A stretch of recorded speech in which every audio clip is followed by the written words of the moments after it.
Test. Are we on? AV ready to go? Okay. Staff ready to go?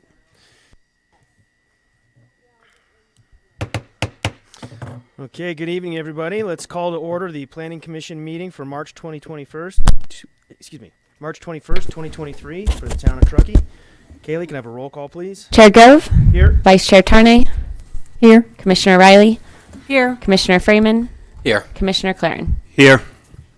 All right, I now invite you to join me in the Pledge of Allegiance.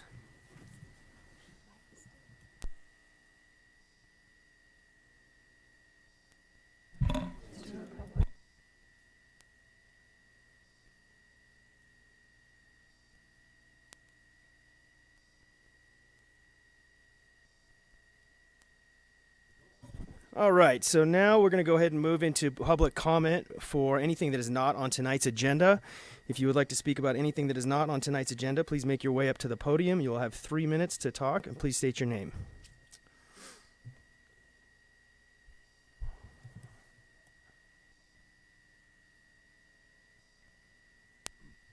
This may or may not be on the agenda, but I feel like it's a good thing to start with anyhow. My name is Joe Smith, been a resident here in Truckee for about 20 years. Joe, is the mic on? There should be a red light. Is that better? Yeah. Joe Smith, been a resident here for 20 years. I thought that, once again, I think this was probably somewhat covered in the comments that are going to be here, but I think in light of what transpired yesterday, you might have noticed that the Intergovernmental Panel on Climate at the United Nations issued its most dire warning in history, basically saying that if by 2035 we don't eliminate fossil fuels and the carbon buildup in the environment by 60%, the population that exists at that time, which is most of our children and grandchildren's, some of you, I may or may not be around, it's going to be impossible to adapt to a new environment in a way that doesn't have severe consequences. It's scientifically based. It's not like just somebody's idea or thought.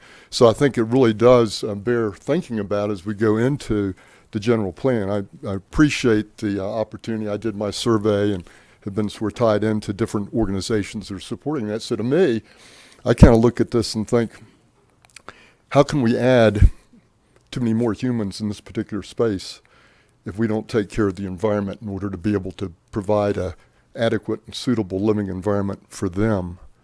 So, other than things, for instance, like infrastructure in schools, hospital, roads, bridges, parks for us to recreate in, multi-use lanes and whatnot, that all makes sense to me. But of course, also what sticks out like a sore thumb is the affordable housing, because if we don't have a place for people that are actually providing the services for us in this community, then everything kind of collapses on itself, which we've seen a lot of that, because of the pandemic in the last year or two, and the build-up of the fact that so many of my friends had to leave Truckee and move down to Reno. It's kind of hard to have a healthy culture if the people that are actually providing all the services for the people don't live in your community. So in any event, I hope that everybody sort of keeps that in mind. But this announcement yesterday is serious stuff. My son's working at the very highest level in terms of this, and it's not just some type of myth. It's real. But we can do something about it, and the good news is they said if, in fact, we work together, we can get that type of reduction.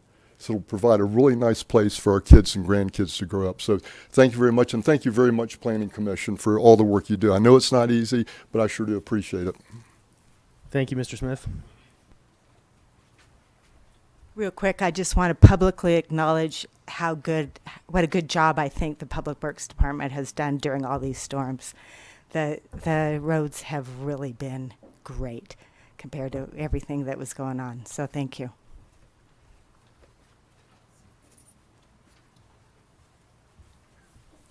Hello, my name's Ketrick Cooley Readers. I'll be quick.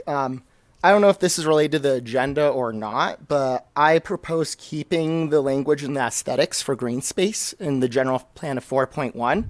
Yes, that is. There will be a second round of public comment. So right now, perfect. In that case, yeah, I'll just wait. Thank you so much. Thank you very much. Okay. Any other public comment related to anything other than what is agendized for tonight out there? Okay. Seeing none, I'll close public comment, and we will move into the approval of minutes of the February 21st, 2023 regular meeting. Do we have any edits to those minutes? Yes, I do. I don't know what was left off. There was a sentence fragment where it says, "The new parking will create the," and then there was a period. So can someone go back and figure out what happened there?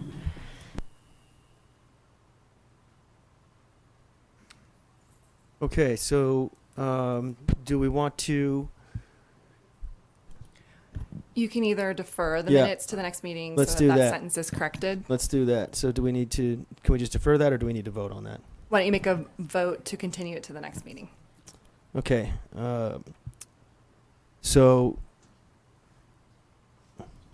I will make a motion Yeah. that we defer the meeting minutes until the next meeting. all in favor?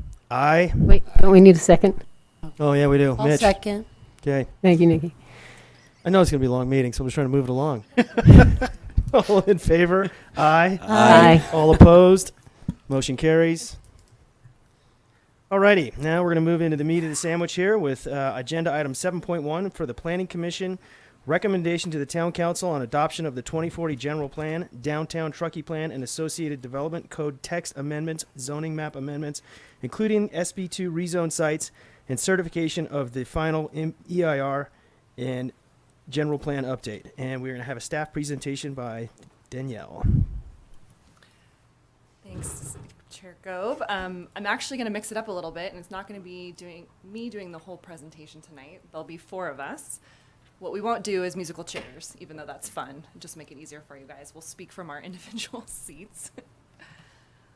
So tonight, the Planning Commission's role, so a little bit different than doing a land use application, but still a heavy lift, is to forward recommendations on 4 separate actions for the council to consider. We did put these in an order that really will reflect the action that the council will take. So the environmental impact report first, the 2040 general plan, the downtown Truckee plan, and then the development code and zoning map amendments. And just broadly based, what we're talking about is the Planning Commission has choices within your action of each of these items, so you can treat them separately because they're separate actions, to approve as they're proposed, to make modifications, and we'll get into that probably tomorrow when we start into our deliberation discussion a little bit more. Or you could also recommend to deny based on findings, or if we're talking about the EIR, basically saying you do not recommend that the council certify the final EIR.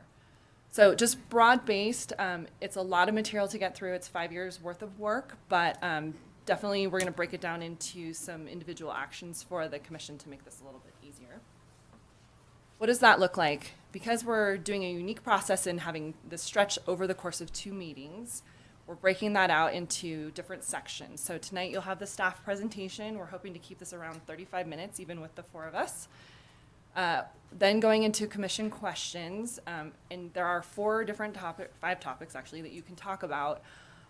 But to honor the public comment, what we thought would work is to do 10 minutes of questions per commissioner for the first part, which will allow you to go to public comment. And then depending on how much public comment we get, we can come back to questions at the end. We also have the opportunity that if we're running out of time, but you still have questions, you can still submit those questions to us and we'll do our best to work on those either after the meeting, depending on what time we get done, or tomorrow so that we can be prepared to answer those for you before your deliberation tomorrow. So that's what we're committing to for today. Tomorrow, there's no public comment because we're doing it today. It'll be focused solely on the commission's deliberation and your recommendations to council. Similar to what we do with other meetings, we've set up in the presentation for tomorrow to be able to actually type your changes that you're recommending or whatever it is on the screen so that we can track those for you as you discuss. We won't have to do that tonight because we're going to end with just hopefully questions if we can get to that part of it for the second half. But Kaylee will be our timer for the 10-minute questions per commissioner to try and keep us moving. Our goal is to try and get to public comment before 7 if we can. And we know everyone's busy and this is stretching over 2 nights. A little bit of background, so I just pulling this out of the staff report to kind of highlight some of the work that's happened over the last 5 years. But we did start the initiation of the process in February of 2018. And over the course of that time, the process evolved. So although council looked at the process that we proposed initially, including our consultant, to talk about how we wanted to do public engagement, what types of topics we were going to cover, how we're going to approach the general plan, it did change over time through all the meetings that we had, through the general plan advisory committee's input, public engagement, COVID. There were many things that kind of influenced how the process evolved. Ultimately, what we did is we spent a lot of time talking about the land use alternatives process, because that's kind of the meat of the general plan. Your land use alternatives are what you look at when you're trying to shape the future of where your businesses can go, how much land you're dedicating to each use activity within the community, what you're preserving, all of that. So it definitely makes sense that we spent the most time on that. And I think that's where the public sort of engagement kind of is highlighted the most. What's different about the 2040 general plan process than the 2025 general plan process is that the council did create a general plan advisory committee. In the 2025 process, which I was here for and participated in as a staff member also, was to really have the public speak directly to the council and commission. With the general plan advisory committee meetings, those were stakeholder representations of the community, in part so that people who couldn't participate at sort of that deeper level knew that there was all segments of the community being represented, whether it was interest in development, sustainability, mobility. We kind of had a broad reach of large business, small business, just a cross-section of the community's interests that the council looked at for that committee. And when they started the process, they were looking at the vision statement in the general plan, so they worked through that. They looked at the opportunities and constraints in the community, spent a lot of time talking about the climate action plan, which at the time when we first started this process, we weren't sure if we were gonna have a separate document, and ultimately kind of decided it would end up being an element within the general plan. But a lot of just robust discussion about how we were gonna shape the general plan to reflect the community's needs over the next 20 years. Ultimately, the priorities that GPAC created, which are reflected here, are really the things that the community also prioritized. These evolved into the objectives that are in the 2040 general plan, and then also the work that GPAC and the community put forward for creating the goals, looking at the guiding principles, and then ultimately the actions that were included in the draft that's out and available right now. So some of these include a reduction of greenhouse gas emissions, looking at diversification of the economy. So some of the unique elements that Truckee has, our community character element, our economic development element, a heightened sense of need to look at our hazards, including wildfire. That's not something that's currently in the 2025 general plan. Quality of life was enhanced more in this discussion, I would say, than even so in the 2025 general plan. A focus on sort of our natural ecosystems and what that means for our future, particularly when it comes to climate readiness, climate change readiness. So a lot of these ideas just being threaded throughout the general plan. So if you look at the difference between the 2025 and the 2040 general plan, there's a lot more common themes that go through all the different chapters or the elements that really try and highlight these objectives that the community and GPAC presented. We also tried to carry that same idea forward in doing the downtown specific plan update, which is now called the Downtown Truckee Plan. So that was another part of this whole process that council agreed to work with us on, because we had in our capital improvement 5-year plan for a long time doing an update to the plan, which is from 1997. And we never were able to dedicate the staff time to it. So at our suggestion, we said, let's work on these together so that we can ensure that there's consistency with the 2040 plan and the downtown plan together. So through that, again, taking some of those core ideas out of the downtown specific plan and the 2025 general plan and carrying those forward to create a more modernized, updated version of the document to reflect what's happening downtown and how we see the future of downtown. I pulled this slide back in. So this is actually from part of our land use alternatives discussion, in part because we did spend a lot of time on the land use alternatives discussion. And as we were reading through the comments that came in today, which I'll have some slides for that also, there seems to be a sort of a common reoccurring theme of staff's not listening. This 2040 general plan that's being presented doesn't reflect a lot of what the community values are or the things that we've been presenting to the commission and the council.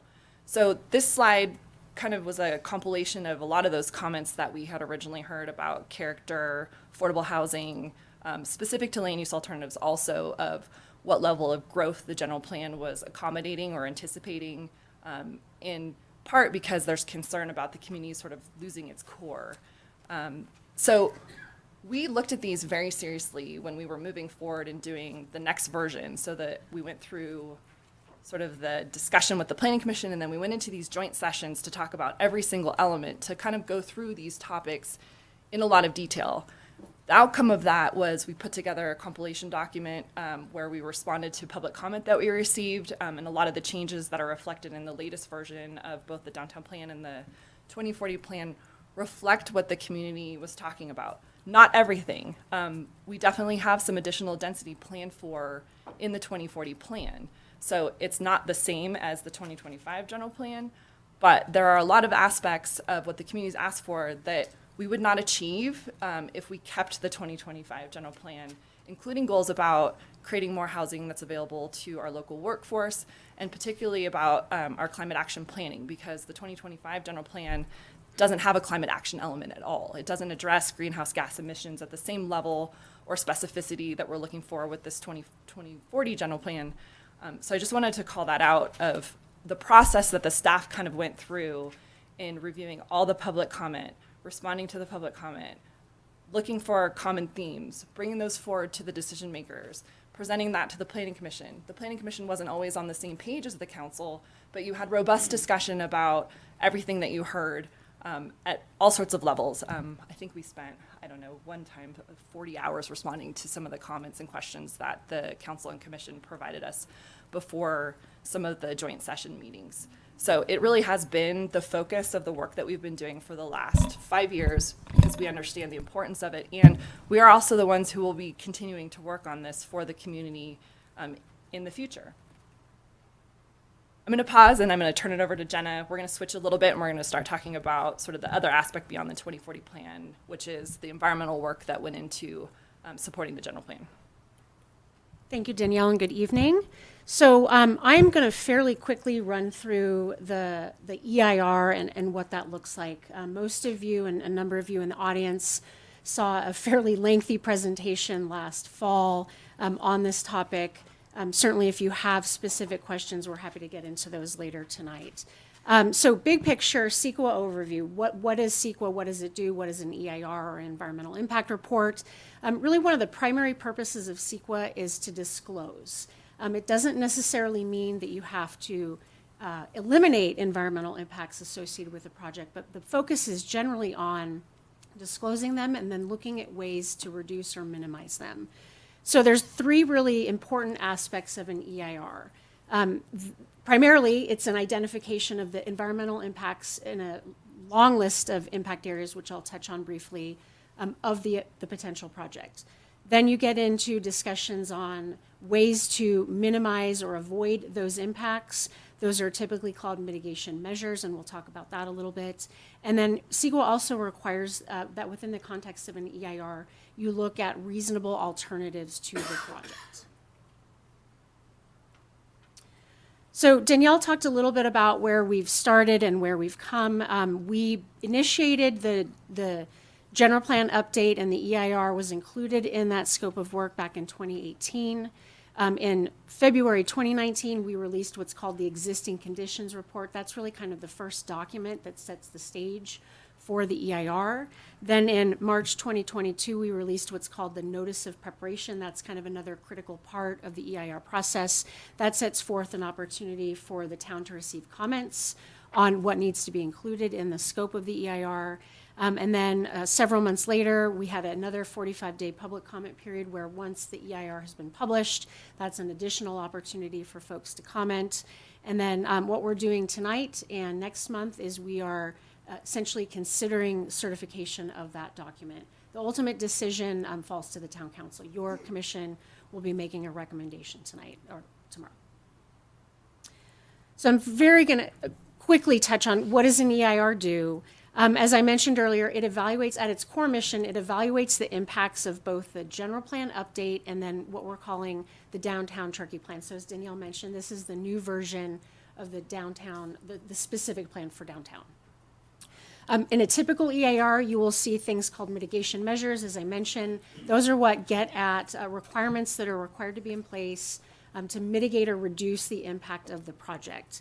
There's a process called a statement of overriding considerations. You'll be considering that later this evening. And that is really tied to impacts that are considered what is called significant and unavoidable.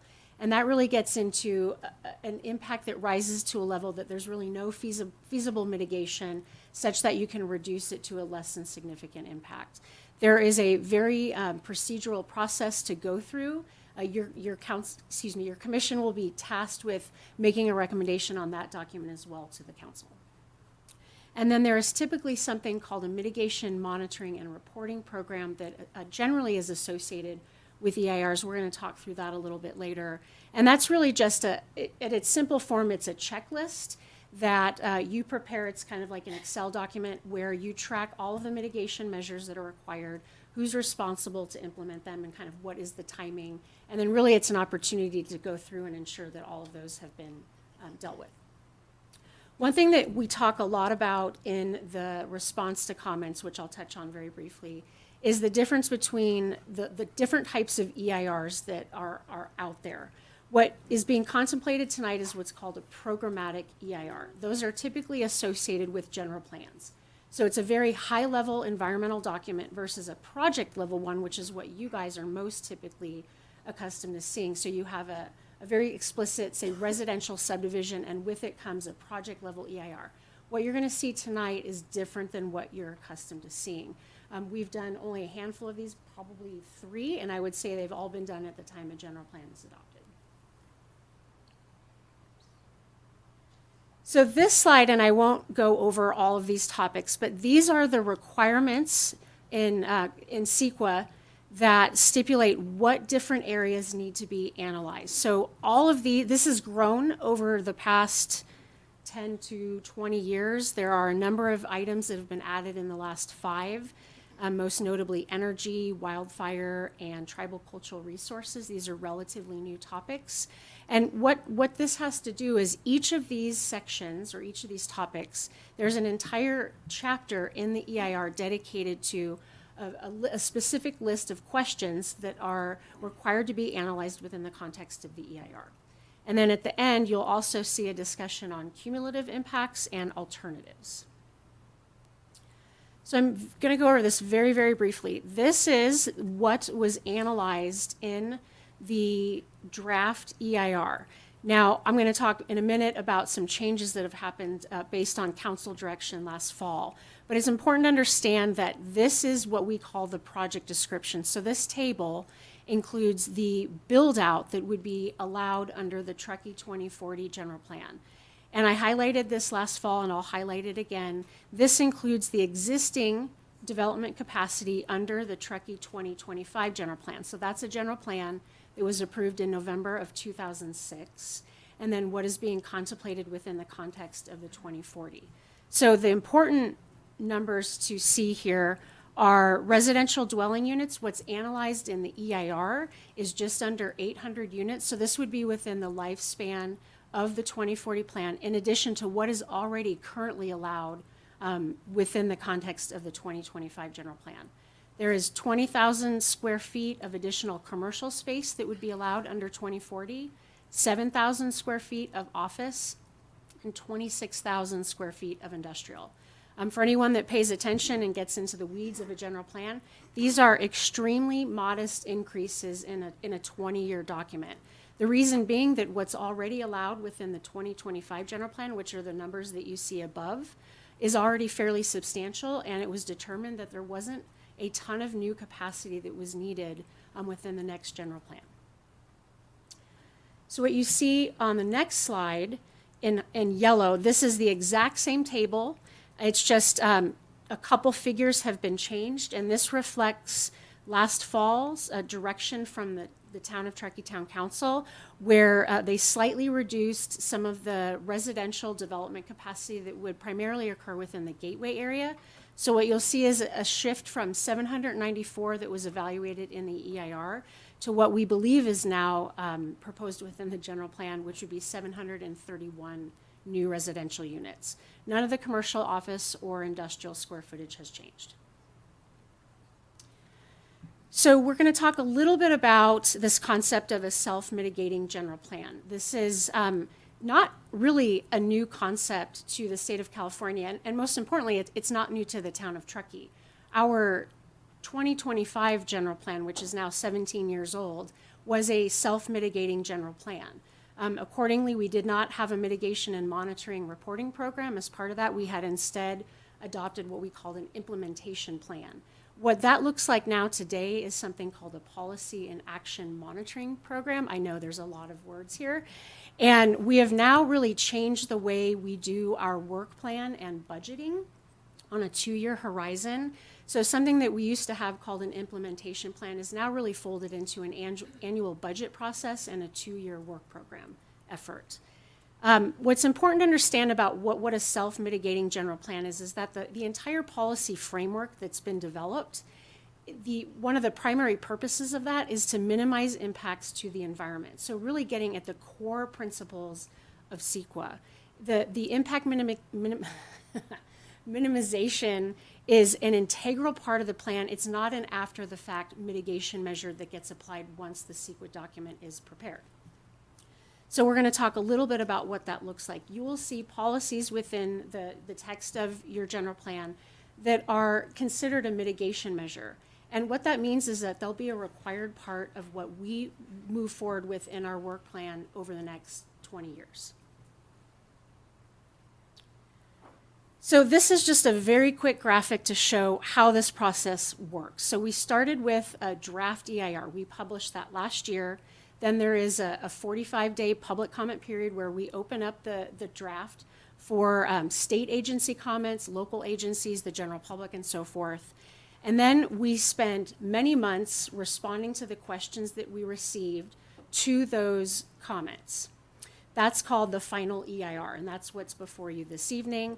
The main difference between the draft and the final is that the final includes several hundred pages of responses to all of the comments that we received. And then the next stage after tonight, assuming your commission makes a recommendation, I should say tomorrow, is that this will go before the town council for consideration of certification of the document. And then I mentioned earlier there's this thing called a statement of overriding considerations. And that is really required when you have significant unavoidable impacts to any of the different resource areas that I talked about earlier.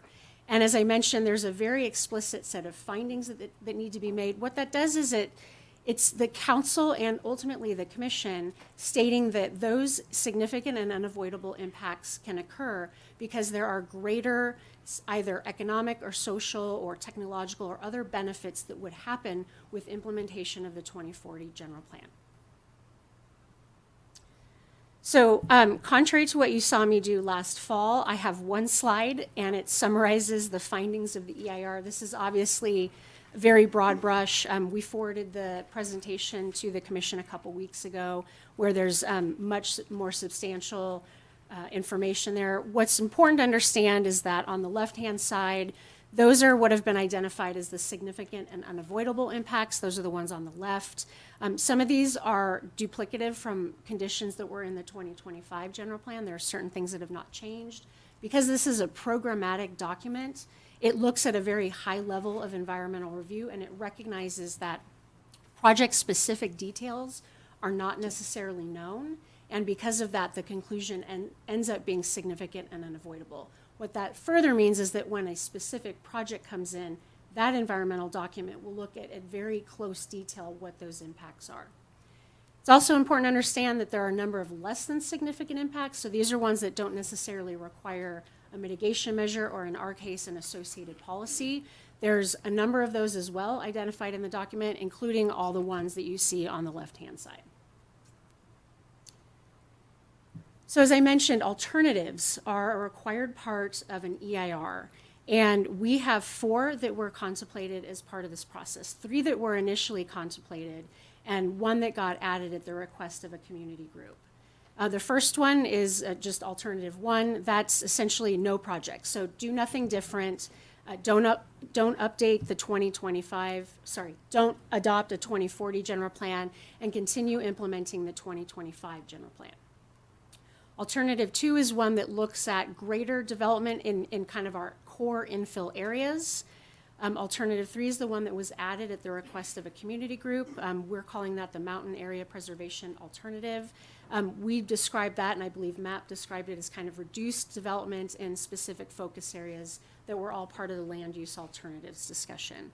And then the last one is advanced greenhouse gas reduction. So looking at ways to go beyond the greenhouse gas reductions that are already programmed as part of the 2040, going beyond that level. And then cumulative impacts, I mentioned that earlier. These are really impacts that result as a result of regional development within the Truckee area, plus what would be proposed within the 2040 general plan. So the areas that you see up on the screen, those also have findings of cumulative impacts. And if you note, they're very similar to the ones that we already have for significant and unavoidable impacts. And then lastly, I just wanted to touch very briefly on some of the overarching comments that you've been hearing through public comments. One of them is that there's general concern over the concept of a self-mitigating general plan. This is something that I mentioned is not new. It's actually recommended by the state of California and its Office of Planning and Research. It's something that we did back in 2006. We think it's been a very successful approach within the 2025 general plan. It's something that we're proposing to do again as part of the next general plan. There have been comments made to lack of accountability, lack of an MMRP, really no assurances to the community of what will be, prioritized within the context of the general plan. What I would note is that we're obligated every year by April 1st to report back to the town council on a status update and implementation of the general plan, and that includes the EIR that's associated with it. This is something that, again, happens every year. And something I would also mention is that the policy and action monitoring program that's proposed tonight is actually identical to prior MMRPs that we've done for virtually every single EIR at the town of Truckee, at least since I've been here. So it's really got a different name. It looks exactly the same, and the categories and checklist items are all verbatim. There's concern that the town won't have enough budget to implement the general plan policies, in particular the ones that are required. I would just note that we have an annual budget process as well, as I mentioned, along with our work program. That's happening actually next week, but the work program, not budget. And that we are required today to build in budget for any type of required mitigation measures. So that's really no different than if we need to build in budget to implement a required policy. From our perspective, we see those as interchangeable. And certainly if there isn't enough budget to something, then we will need to evaluate moving that particular item forward in the general plan or not. And that would ultimately be a council decision made in an open and transparent fashion. And then it was noted that, the prioritization is unclear in the general plan. What is the timing? How will that look? What I want to underscore here is that a number of the policies are required. There's no question that we have something, like an example would be vehicle miles traveled monitoring. That is something that we will be obligated to do. It's tied to a CEQA impact. We will have to find the budget to do that, to ensure that we're actually mitigating in the way that we think. The general plan, in addition to required policies, is really chock full of what we'll call aspirational policies. And these are generally subject to prioritization. They were back in 2006 when we adopted the 2025.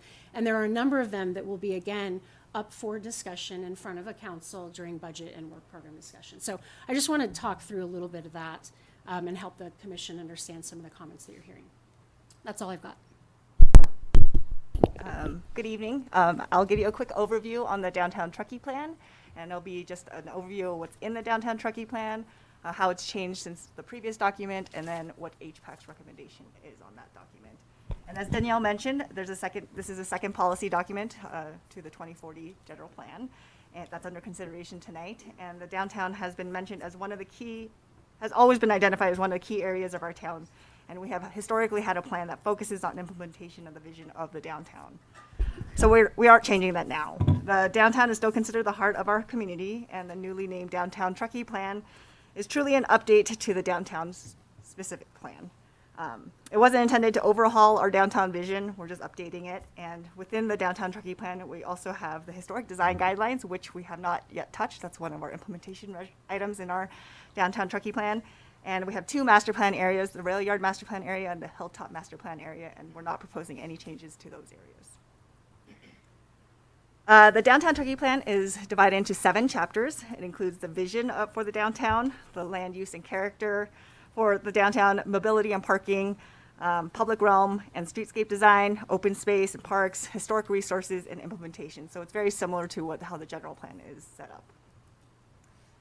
There's also 5 key vision areas for the downtown Truckee plan. There's preserving the mountain town character, economic development and expansion in our downtown, finding a balanced circulation network that utilizes alternative transportation within our circulation, mobility, and parking, and then creating a vibrant public space and placemaking for our downtown. Since the previous document, which was adopted in 1998, I believe, we've modified the boundaries of the downtown. Before it spanned all the way down to 89 to the west, and then all the way included Coburn Crossing. We've removed those areas and kind of tightened up the boundaries. And then we modified some land uses, primarily related to the opportunity sites that we identified within the downtown Truckee plan and had public meetings on. So that's looking at the old TTL site, changing that from public facilities to mixed use, changing the West River Street County Courtyard to allow for a future park. The Caltrans site, potentially if they ever decide to move, we can create high-density residential housing there.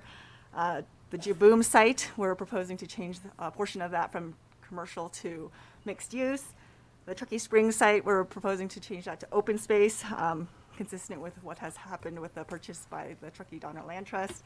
And then we have some minor changes and cleanups proposed in the downtown Truckee plan. Additionally, we've added some policies within the downtown Truckee plan, which included reviewing and revising the Hilltop Master Plan, so taking a look at that and seeing why it hasn't been built out since its adoption. Creating supporting policies for alternative transit options. Looking at a parking in lieu fee, updating that since it hasn't been updated since, I believe, 1997.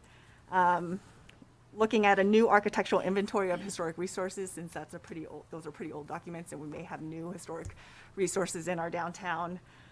Creating new standards for historic resources in our downtown. Creating policies to reduce and manage parking demand in our parking district. Incorporating policies to review the outdoor dining requirements, and then we created policies related to the river mixed use sub-area. There's also additional policies within the general plan, within the land use element, the mobility element, and the community character element that directly also correlate with the downtown plan. So HPAC was tasked as the primary reviewer by the town council during their joint session in July. So that's why it hasn't come back to Planning Commission. This is why GPAC wasn't considered the primary reviewer for this. We have HPAC, who's an expert on our downtown and has worked closely with the downtown area. HPAC reviewed the downtown Truckee plan in August and September of 2022, and they provided some edits based on the review. One of their key comments was to ensure that the downtown Truckee plan highlighted the importance of preserving the downtown historic character as the heart and soul of Truckee. Additionally, there were other comments that are identified here, such as incorporating public art, but it shouldn't overwhelm the district. Finding unique ways to highlight the Truckee character through wayfinding locations, minimizing gateway features through only landscaping and art, but still allowing for gateway locations, and then not allowing for a new town square. It's not necessary. They think that downtown Donner Pass Road and the existing Eagle Plaza were sufficient to meet the needs of our community. And then they provided some direction on food trucks and outdoor dining. So all of these comments were incorporated within the final draft that you are looking at today. The HPAC also identified some comments that they wanted to forward to Planning Commission and to Town Council for their consideration. They wanted to ensure that future standards and guidelines would preserve the Truckee's character and the historic resources. They wanted to support incentives for workforce housing, look at important things like trash and recycling services and how they impact the downtown character, They were uncomfortable with a potential vehicle bridge in the downtown. That's something that is under consideration in the mobility section of the general plan. And then they expressed to some degree that the post office and the fire district shouldn't necessarily be pushed out of the downtown, that they're important to an authentic downtown. So with incorporation of those recommended edits and with consideration for these comments, the HPAC recommended that the council adopt the downtown Truckee plan. So that's for you to also consider as part of your recommendation to the town council. There's 2 minor changes to the land use plan of the downtown Truckee plan that staff is proposing. When we're looking at zoning map changes, we caught 2 small items that we didn't actually want to change. There's the parcel south of the cemetery that's pretty steep and sloped, and it was changed to a higher density residential. We're proposing to bring it back down to what it is today, which is a medium density residential. And then the site north of Trout Creek, we're proposing to keep it at medium density residential, which is consistent with the rail yard master plan identification of that site. So not a huge change, but we can talk about that more if you need. And in order to implement the downtown Truckee plan before you, we also have some recommended zoning map amendments. So there's just some changes to the, as we discussed, the Truckee Springs site on zoning map sheet 21. There's various zoning changes to the core of downtown, including changing Jaboom Street to DMU. And then changing on sheet 23 of the zoning map to change, to expand the Hilltop Master Plan area to what it actually is today. So it's not a change, it's just kind of cleaning up what's out there right now. And I'll turn it over to Chantal. Thanks, Yumi. I'm here tonight to discuss our SB2 planning grant and the parcels and sites that have moved into the general plan update. Just a brief overview. In 2019, state HCD had grant money available to jurisdictions to explore pathways towards providing additional housing units. The town applied for the SB2 grant and was awarded $160,000 in January of 2020. The plan for the town was to use this money to hire a consultant that would do an independent analysis of the housing opportunity sites that were listed in our 2019 housing element, and then to also do any environmental review if those sites were chosen to be investigated for a rezone or an upzone. Then staff, using general fund monies, would prepare the rezone and plan amendments. So as I mentioned, in January of 2020, the town received the grant money. In July of 2020, we selected a consultant. They prepared the SB2 Housing Analysis Site Evaluation Report, which we were able to get to you, Council, in May 2021. This report used the consultant's ranking system, kind of describing what type of housing units, how many housing units could fit on each of these sites. Council had some of their own site criteria that they wanted staff to take a look at. So we came back the next month with that criteria added in, and Council chose some sites to move forward into the environmental review process.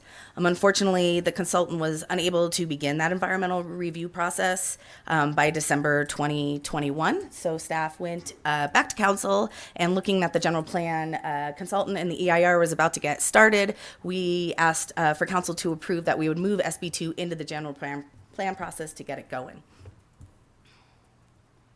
So I'm going to briefly touch on each of the sites that are that you'll be looking at this evening. The first site is the site called High Altitude Fitness. This is a small parcel on Edmonds. This was actually donated to the town or given to the town as part of the High Altitude Fitness permit. And this was a site that was thought to be used for affordable housing.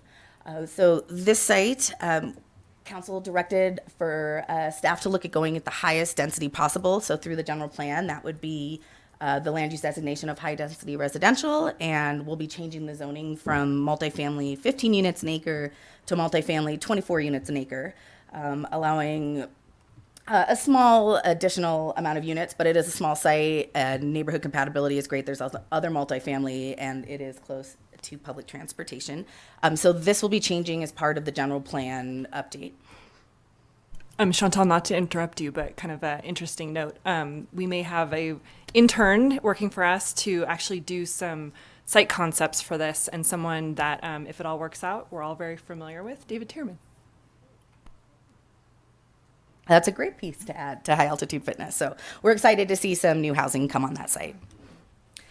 The next site is the former, oh, I clicked it on mine. It doesn't work. Thank you. The former, was called the former CHP site. This site was a little bit of an enigma. It was not one of our housing opportunity sites, but during the process, the state, this is a state-owned site, the governor did a direction to have any underused state sites to be looked at for housing, and the site was selected. And being a state project on a state site, which is now called Pacific Crest Commons, the state can move forward with a housing project without changing the zoning, the land use designation underlying it, and without going through the town. So it was thought that it would be a good idea to use this opportunity to change the zoning and the land use designation to something that was compatible with the project that was going in on the site. So council directed us to proceed with whatever amendments we would need to do that. Also, while this was occurring, council was also discussing the gateway and the corridor mixed use land use designation, and that actually fits in really well with this site. This does allow for housing up to the densities that we expect, and then if it became not a state site or changed hands or the project wasn't built, we would have this parcel moving along with other adjacent parcels into that new corridor mixed use land use designation. So this site will also change along with the general plan 2040 update. Next up, Yumi mentioned the Tahoe Truckee lumber site. This is part of the former Tahoe Truckee lumber site downtown. This site was currently zoned public facilities, so no housing on this site. But through council direction, we were looking at changing this to downtown mixed use, and also through the downtown Truckee plan, it also was reviewed and agreed to be a great spot for downtown mixed use. It really bridges the gap between the rail yard master plan and our downtown commercial core. So this allows for some great additional housing units and also some ground floor commercial. Oh, and as I mentioned, the designation in the zoning map will change. That will be part of the downtown Truckee plan amendments. Also mentioned by Yumi are the residences at Jaboom, and I apologize, I have the wrong picture up here. Hopefully you remember where those parcels were from Yumi's slides. So these sites, they're a collection of sites. Most of them are a collection of lots. Most of them are zoned downtown mixed use, but there was one that was zoned downtown commercial. Council expressed interest in having that parcel switched over to downtown mixed use. So that also occurred through the downtown Truckee plan. It was reviewed, and that was also part of their recommendation, so that matched up well. This is going to increase the ability for having housing units and commercial on this site. And the final site is the Gateway site. This site actually has been reviewed by council probably the most. It started out with the first council meeting with council directing staff to look at increasing the density on the commercial or the developable part of the site to 34 units. And for those not familiar with the site, it's in our Gateway neighborhood on Donner Pass Road. It's a very large parcel split zone. So the part that is not colored in is low density residential and really steep slopes. The developable property is 2 acres, and that is currently zoned commercial. So council was interested in looking at something that would increase the density just slightly. Then in January 2022, council briefly discussed increasing densities on the north side of Donner Pass Road, to much higher density, but finally landed in October to change the land use designation for all the properties on that north side of Donner Pass Road to corridor mixed use. This would change it to 16 or 18 dwelling units an acre with the option to go up to 24 dwelling units an acre with participation in the town's density bonus program. So this site will also be changing along with the rest of the adjacent properties to corridor mixed use through the general plan update.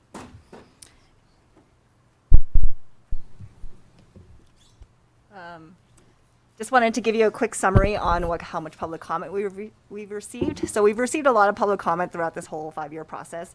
I believe in our repository we have maybe 200 or more public comments just up to the end of 2022.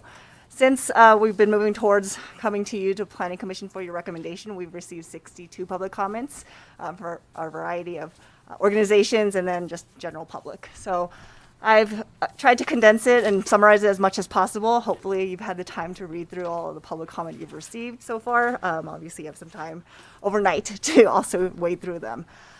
There's 5 areas that I kind of saw themes. There's land use, looking at, there's a lot of concern for the population projections, the upper MacGyver rezone site, FARs, density. There's a lot of discussion about housing and how to increase housing within our community, looking at other communities within our community, so the senior housing, addressing vacation homes and grow houses within our community, looking at services, like how to increase healthcare access, concerned about the postal service, supporting the library, and then there was several comments about natural resources and how to preserve them. And then we've also received public comment about mobility, how to increase transit, and how to reduce traffic and idling within our community. We've also received general public comment on the process that we've gone through, that there needs to be more time to analyze the general plan and the EIR. There's concerns about the self-mitigating EIR, which Jenna touched on, and the need to evaluate the cumulative impacts of the region and the future projects around the region. And then looking at a need to look through a lens of new data rather than relying on older data. We've also received a few very specific comments that I wanted to highlight. There was a comment about liquefaction and how liquefaction hazard has not been evaluated, and the general plan and DEIR should reflect that. There was some interest in incorporating the areas around Donner Lake that are in Placer County into the town, addressing and improving drainage from mountain runoff along Donner Lake. There was a public comment about parking challenges in the downtown. There was one public comment about choosing alternative 3 in the EIR, and then very specific considerations for trigger zoning to prioritize the core of our community rather than the outskirts. Parking targeted to incentivize alternative transportation for visitors and second homeowners, requiring ADUs and JADUs for very large single-family homes, and prohibiting conversion of residential uses. And then we received a public comment about concerns about groundwater. We also received public comment from Mountain Area Preservation, and I've kind of narrowed it down to 2. They've identified 2 areas, broad areas, concerns with the general plan and concerns about the EIR. Generally, they've highlighted many policies within our land use, community character, mobility, economic development, and within our general plan that they either supported or had some concerns with. They also identified that Truckee needs an environmental justice element, and then a need to update the baseline and existing conditions within the general plan. In terms of the EIR, they, as noted by Jenna, they're concerned about the self-mitigating general plan and the need for a mitigation and monitoring reporting program.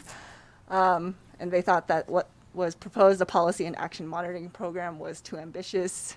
They were concerned about the CAP and its relation to CEQA analysis, and how the CAP doesn't meet 2040 targets, and they would like to see a cumulative impact analysis in the EIR.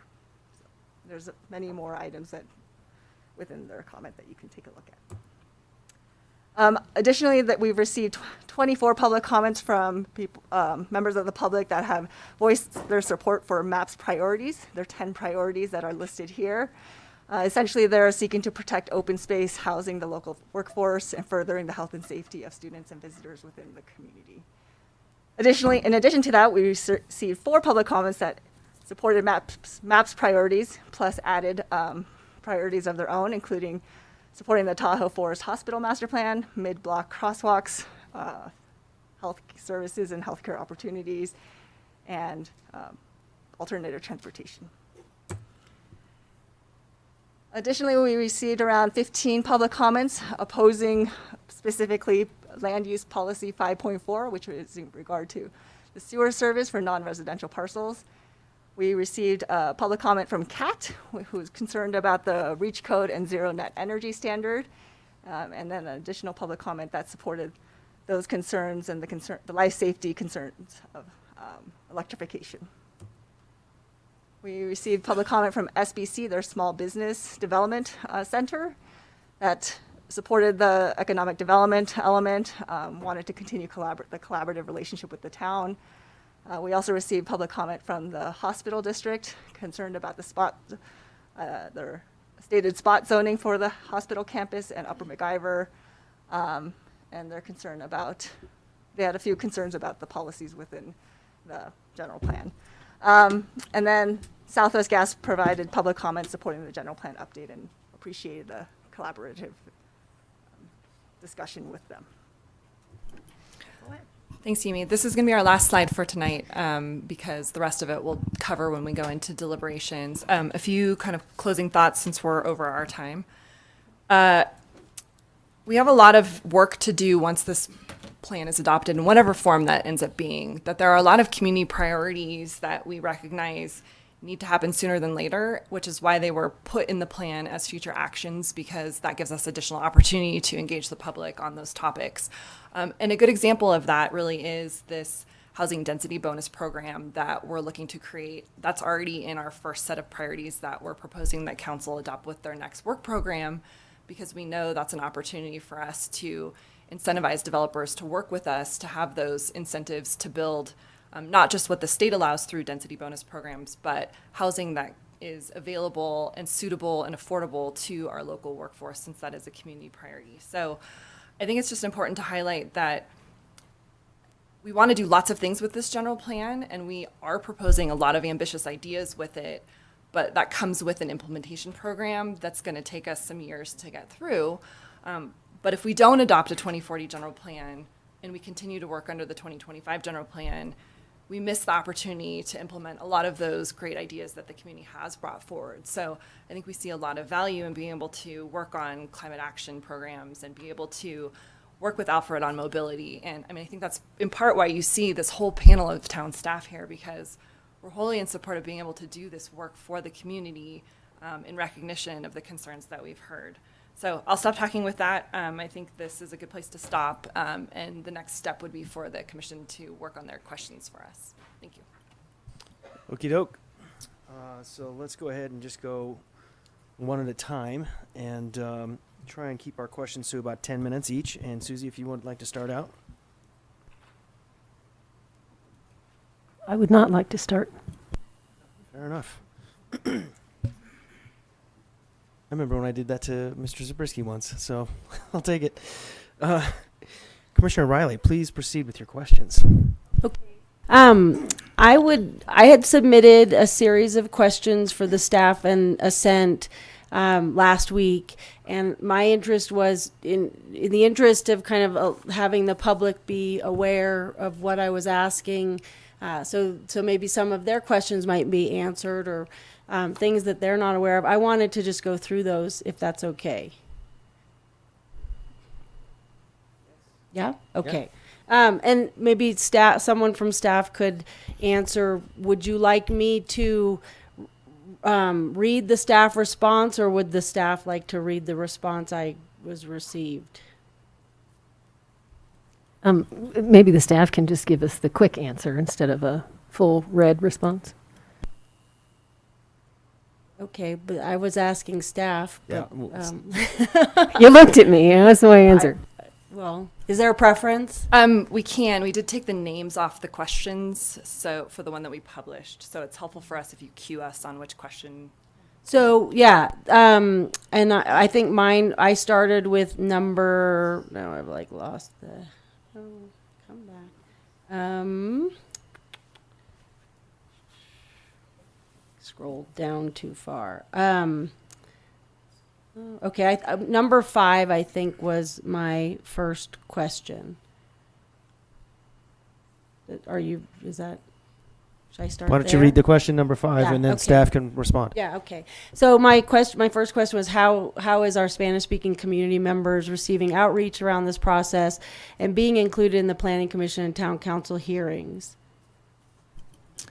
Okay, I'm not going to read it because I had quite an extensive response to this one, but I think overall, we definitely had a huge learning curve. So in the beginning of the general plan update process, we tried direct translation. We did some meetings where we had translators available. We did some on-site work. We did some coordination with our community partners like the Sierra Community House and the Promotoras, and just tried to do a lot of different options. Worked with the school district. We had our GPAC member who was specifically working with our Spanish-speaking community also, and we did get some feedback. I would say it wasn't a substantial amount of feedback, but we did incorporate that into the general plan.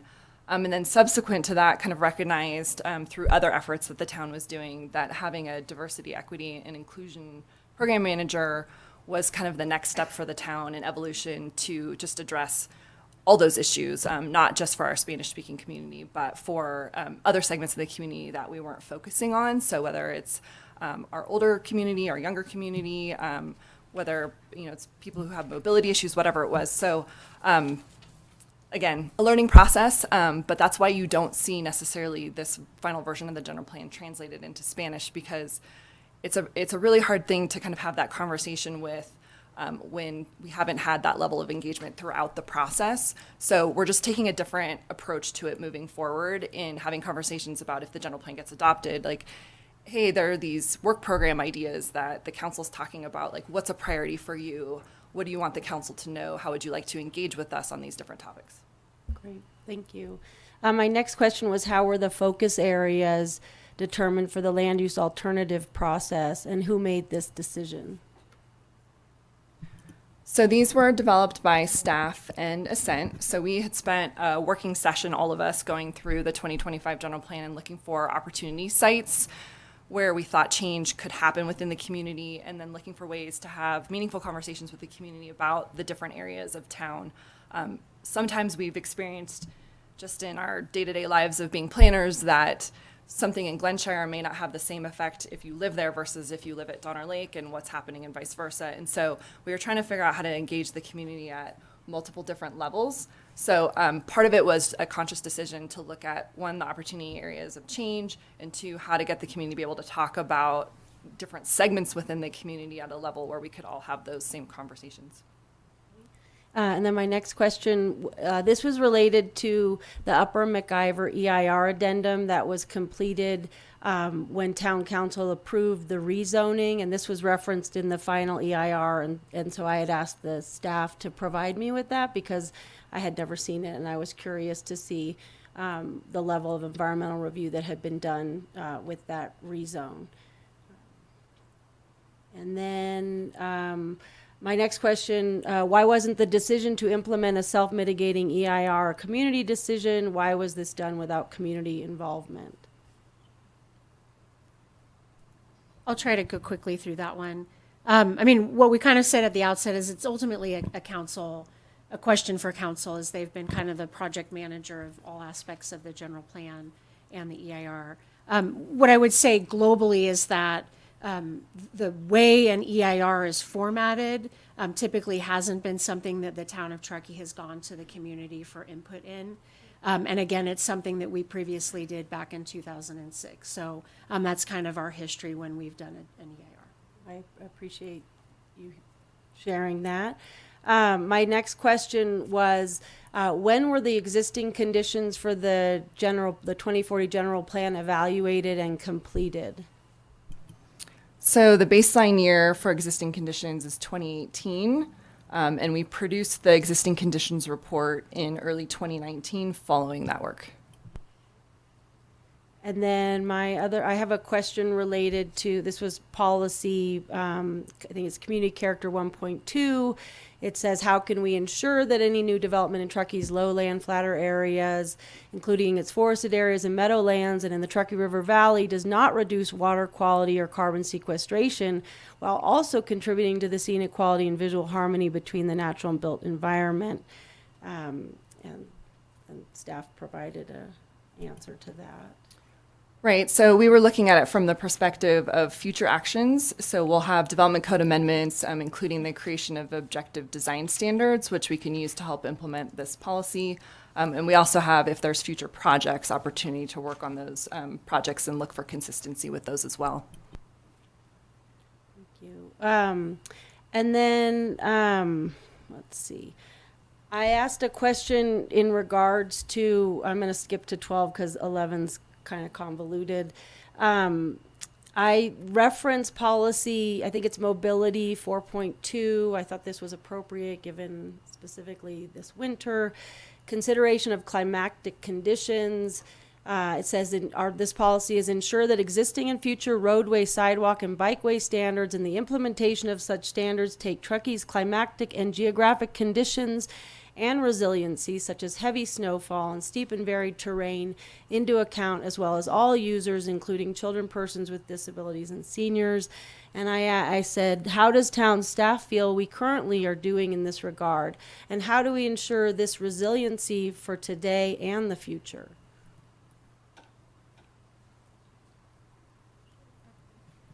I think what we tried to underscore here is that it's paramount to the decisions that are being made throughout our design of infrastructure projects, sidewalks, trails, etc. It's my counterparts in engineering can probably say it more eloquently, but it's certainly something that is foundational to that design, that they are regularly looking at ADA requirements, paving surfaces, slope, etc., railings. I'm probably butchering this answer, but I've been in a number of these design sessions, and it's always something that we're considering as part of our design.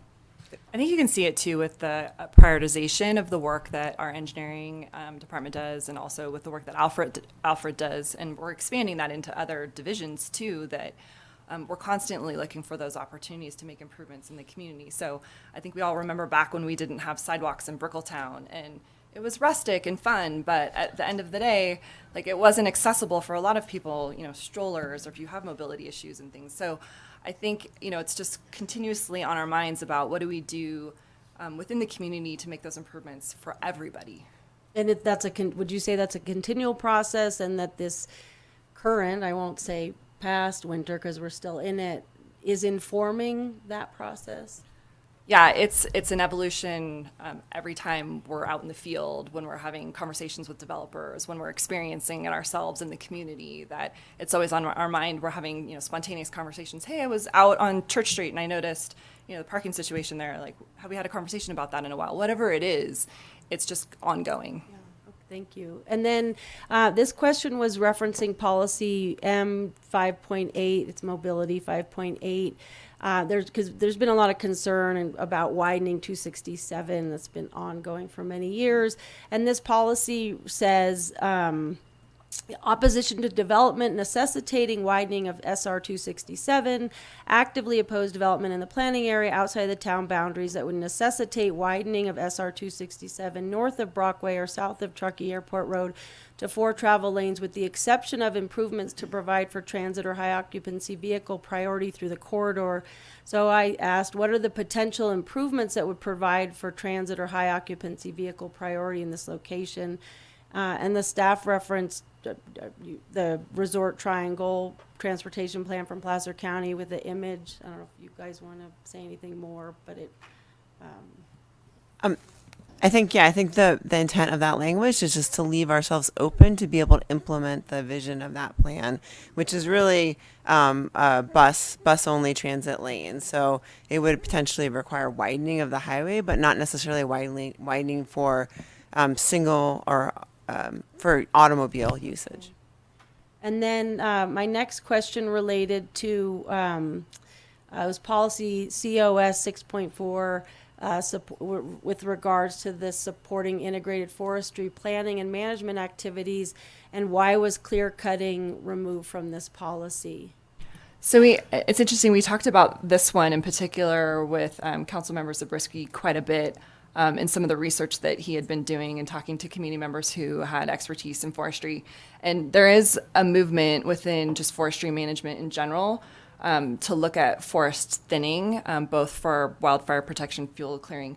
And so this was just a modernization of the language to kind of reflect current forestry practices. Should we be concerned that we might encounter clear cutting as an option for forestry management as a result of this policy?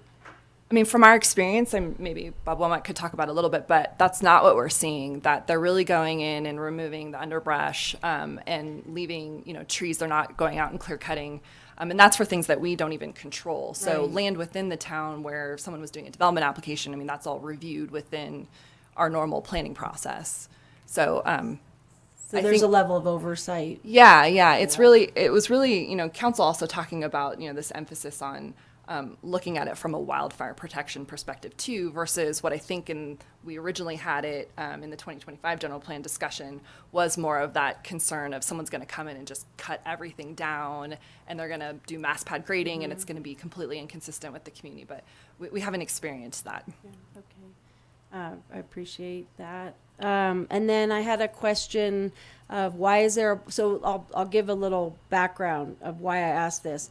When I was kind of looking into the history of this process back in 2018, the town had initiated, including an environmental justice element in the plan. There was a slide some years ago that showed that.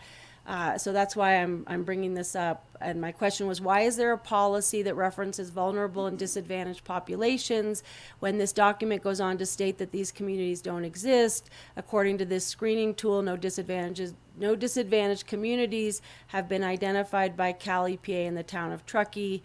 This references policy SN Safety and Noise 6.2, at-risk, vulnerable, and disadvantaged populations. Prioritize the needs of at-risk, vulnerable, and disadvantaged populations during emergency response and disaster recovery efforts, including increasing awareness of defensible space requirements and promoting understanding of evacuation routes.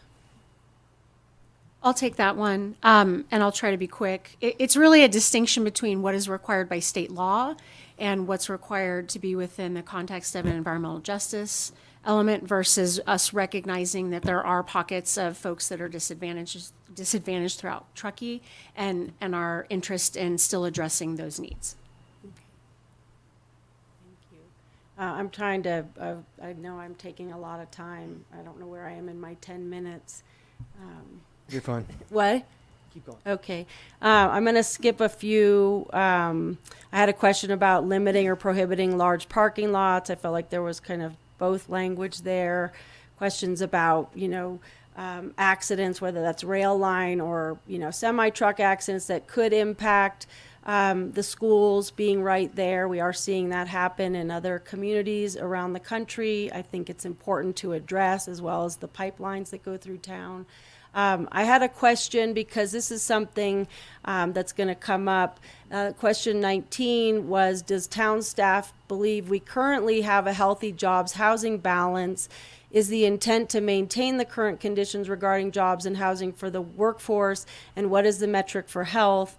And this was related to a policy, LU 2.5, kind of. This was a reference, I think, by Ascent in terms of addressing this, that the town would also utilize information from the North Tahoe Regional Workforce Housing Needs Assessment and future housing needs study into the town's housing strategy to maintain a healthy jobs/housing balance in Truckee. I'll take this one again.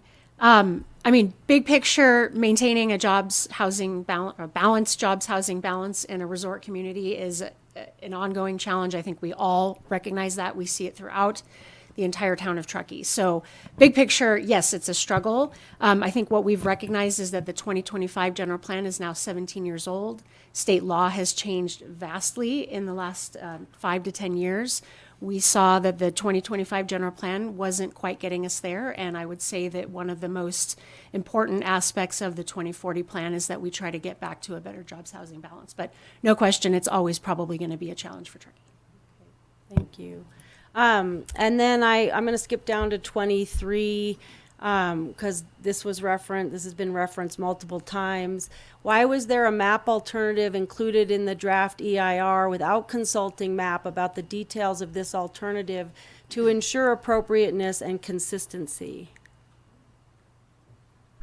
Jenna can add to what I'm going to say, but the alternatives process is an iterative process where we take in all sorts of feedback about what those alternatives should be. And in this particular case, we went back to council and asked for a budget amendment to be able to consider MAP-specific alternative. And as part of that, we worked with our consultant on how best to respond to it, which is our typical practice for any of the alternatives that we would analyze. I guess I would just say that the details that they provided in the letter were sufficient in both detail and breadth, and the consultant took what they had requested and included that alternative in the EIR. I have some questions about our ability to impose design standards in different locations, specifically Donner Lake, because we are held to these laws with the state with regards to what we can do. So there were some questions related to that, some of my concerns raised around that. And then I have, based on kind of what was presented tonight, a question came up. I had asked about the Caltrans property that's on Kaiser Street downtown at that lovely intersection of East Jaboom, Kaiser, Jaboom, Kaiser. And there's a proposal, as you all saw tonight, to kind of change the zoning on the Caltrans property. I think it's zone public to a high density housing zoning. And so I had a question as to, is Caltrans selling this land to the town? What does that look like? And there was a response to that. Yeah, I mean, they're not currently selling. So the downtown Truckee plan has a concept in there for that to be used for higher density housing as an opportunity site. So the zoning change would allow for a future opportunity should they decide that they want to do something different. And then that kind of sparked, and this will be my last question, did the town consult with all of the property owners for these SP2 sites or other sites as noted in the downtown plan to discuss these potential opportunities or changes in zoning, whether that's, the Beacon Station or the Corp Yard, TTL, the property north of Trout Creek? Yeah, so the SB2 process that Chantal was in charge of, all of the property owners were pretty actively engaged in discussions with those.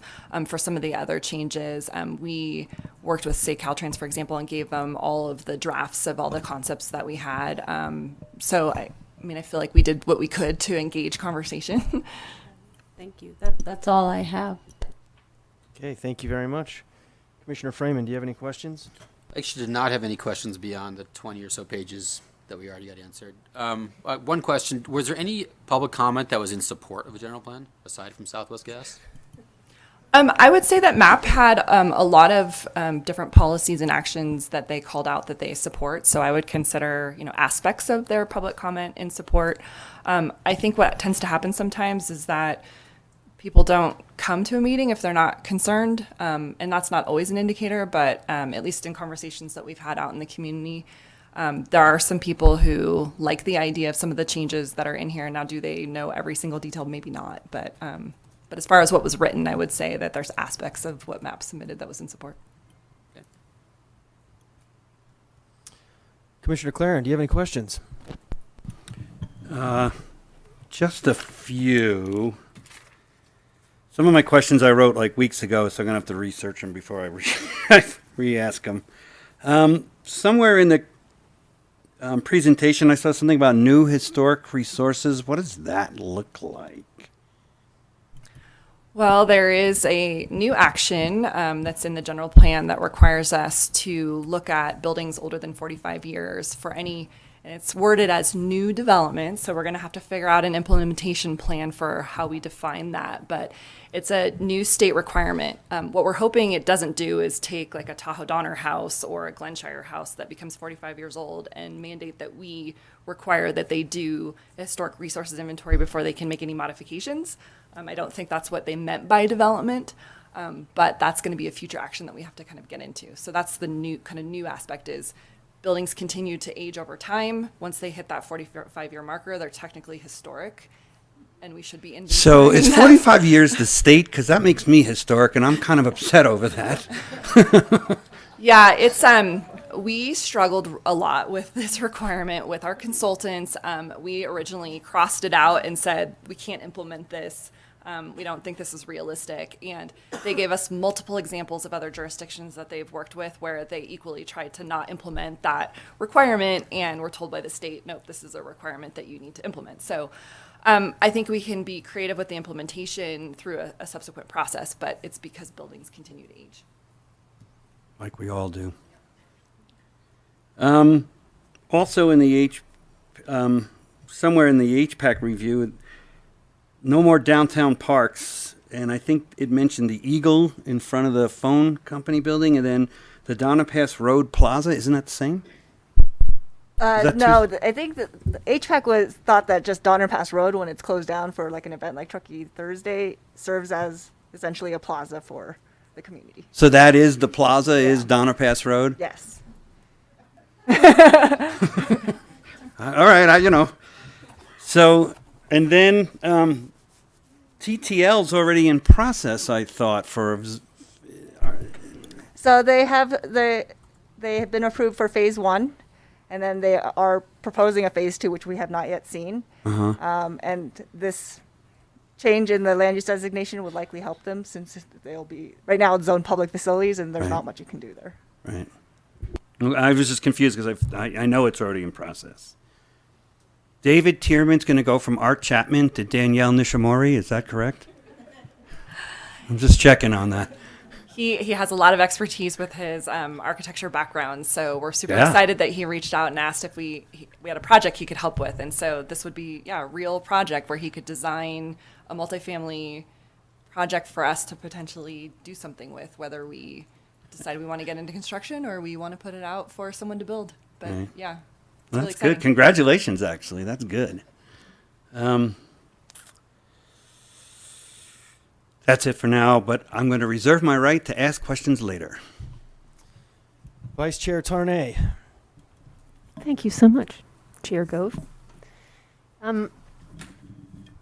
Okay, so the last time we talked about this was a joint meeting between the Town Council and the Planning Commission. And I was an advocate for a couple of policies. One was for protected bike lanes and one was for street trees. And I was also an advocate for phasing out of level of service. My impression was that those were going to be added to the general plan and they're not there. What happened? Well, I definitely missed things, and those were ones that I missed for this one. So tomorrow you'll see I already have those included in the slides for your discussion as suggested incorporation amendments for you to consider. Other than Becky and I are still working on going back and reviewing what the council talked about for level of service, so I'll have an answer for you tomorrow for that one. So once is an accident, twice is a coincidence, and 3 times start to feel personal there. So just so you know, that's Nothing's personal in this process. Okay. Yeah, I mean, honestly, there's so many different aspects of what we touch with this, between keeping track of the public comment and managing 3 different departments and everything else that goes on in our lives. So I definitely miss things, and I wholly take responsibility for that. So were there any other items from that specific day that were missed? Has anybody gone back to check that? That's part of what I was working on this afternoon that I didn't finish. Excellent, thank you. It just felt like there was a failing of a system there, not just a accident. Does that make sense? Okay, I have many more questions. Let's see.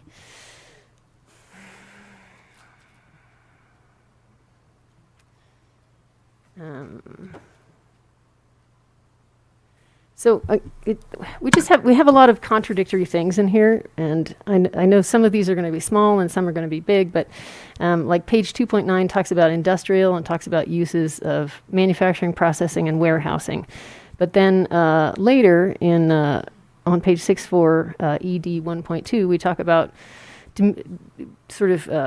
discouraging that warehouse use. Should we take that out of that original 2.9, page 2-9? That can be yes or no, but that's up to you. I haven't sent you these because I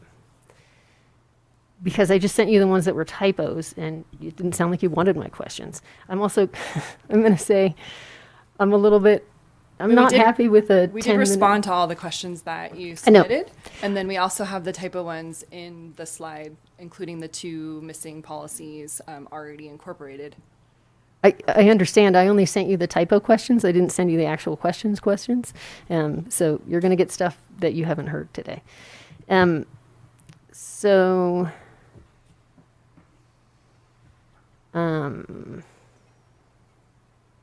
okay, so I want to ask you questions about this, and I may have something wrong here. So, on land use 5.3, it's adequate services for rezoning.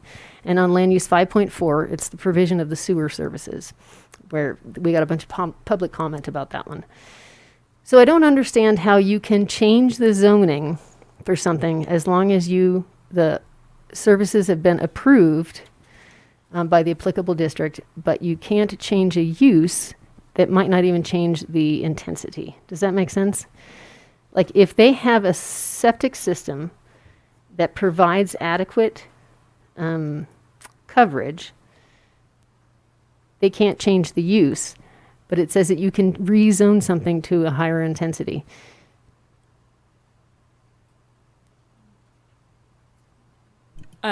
Call out again which policy that one was so we can pull it up. They're right next to each other. It's LU 5.3 and LU 5.4.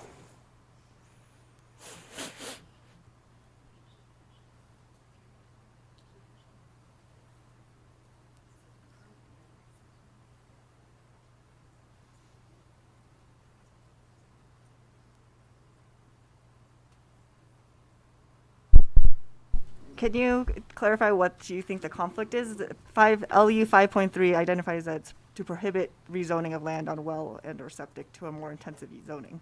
That's 5.4. That's 5.3. And 5.4 is require that sewer service be provided for all new residential subdivisions creating more than 4 parcels, or for all new non-residential uses. Okay, is there any way we can pull up 5.3? Because I thought it said something that you can rezone something to a higher intensity if a program to provide services has been approved by the applicable district. I think what it's saying is that you prohibit rezoning unless there's a program to provide the services. So you could intensify a use if the program was there, be it. But why is a septic system not a program to provide the services? That's not a set, no, the program, I believe the program is sewer, garbage, whatever. The applicable district would be the public sewer district. But isn't the septic system something that's approved under a separate district No. that does the same thing? It's a private, that's a private sewer system. I think Nevada County approves it under Lahontan to make sure that the septic system, but that's not a service. It's making sure that it's designed in a manner It's environmental health. Yeah, it's an environmental issue. So they're not providing a service. They're making sure that the septic system is not polluting the watershed as it's designed. They're not a service provider. I mean, I think the option is if this isn't something that you would support, you would say we should eliminate one or both of whatever it is out of these that you think is inconsistent. So if you think that rezoning, if someone's rezoning, they should automatically go to sewer, then you wouldn't have any sort of out for them to be able to look at an alternative. You would just get rid of land use 5.3 for adequate services for rezoning. No, I'm just having a hard time on not allowing any other uses other than residential if you're on septic, because there are other uses that would be out there, like summer camps or something. And I feel like we're restricting people to having to buy property that is much more expensive to do things. This doesn't actually have to do with the Waldorf school at all. It feels like a big prohibition on something that I got a big, my answer back today was a big list of why leaking or failing septic systems are wrong, but we can require inspections on septic systems and require it to be a functional septic system, can't we? You can, but at the end of the day, it's the user that drives the success of that system. And because that's not something that we can regulate or monitor, I mean, that's ultimately if someone wants to put a pound of ground beef down their drain and have it go into their system, like we don't know what's happening. So that's the type of activity that leads to failures that we can't monitor.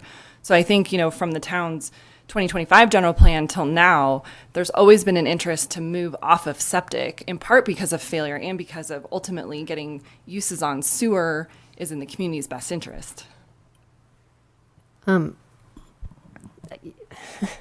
I don't disagree with that, but I also see the impact of all of the existing sewers that we have in our neighborhoods, such as Sierra Meadows and Prosser. We're getting kind of into Oh, yeah. deliberation here, so let's. If there's a Okay. question around that topic, let's go ahead and zero in on it. Otherwise I we'll move still on. don't understand. To me, they seem contradictory. I think we should look at them further.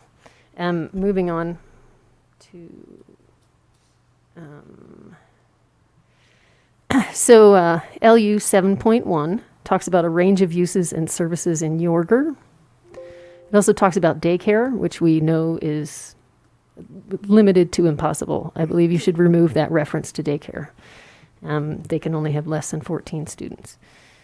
Can we do that?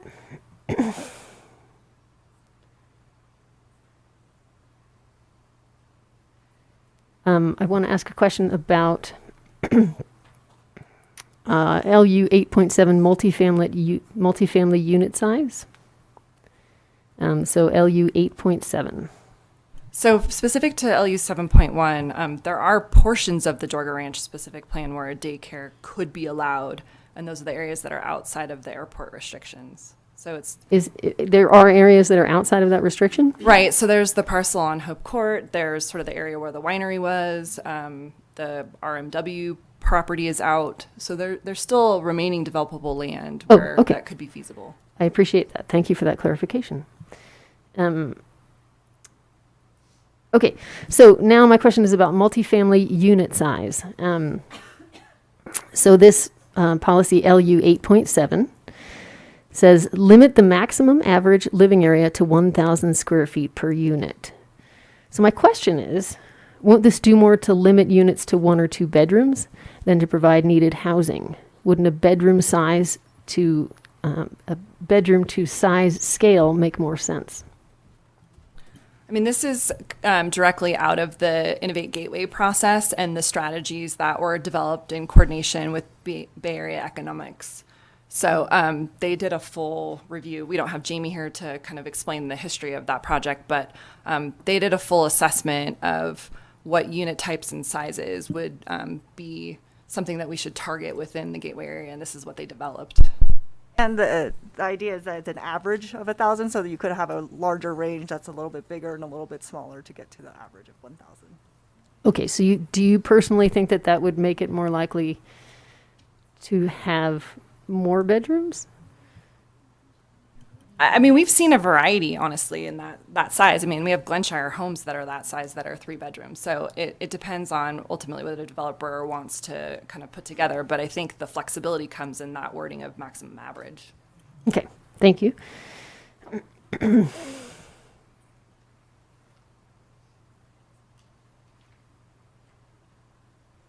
So we have, this is land use 11.4, undeveloped open space character. It says, maintain the undeveloped open space character of the view sheds along State Route 89 and Interstate 80. Well, I don't care about Interstate 80, but within the Grays Crossing area consistent with the Grays Crossing specific plan. So does that undeveloped open space character along 89, does that actually serve our population, or would our population be better served having sidewalks to get to the middle school? I mean, that's, I think, a question for you to ask. This is just a direct copy out of the 2025 general plan. So this was already something that we had when we adopted the Grace Crossing specific plan. I think we'd have to dig into the specific plan and figure out if there's prohibitions for something like a sidewalk. There is on the east side, right? But on the other side, yeah. I'm sorry, there is what on the east side? There's a trail, yeah, the one that goes towards Prosser. Oh, you mean back in Grays Crossing? Yeah. Along 9 on the west side of the village at Grace Crossing. I'm sorry, I can't picture what west side is. Yeah, you can get from Prosser Dam Road up to Rainbow on the trail. Okay. Oh, yes, I have done that.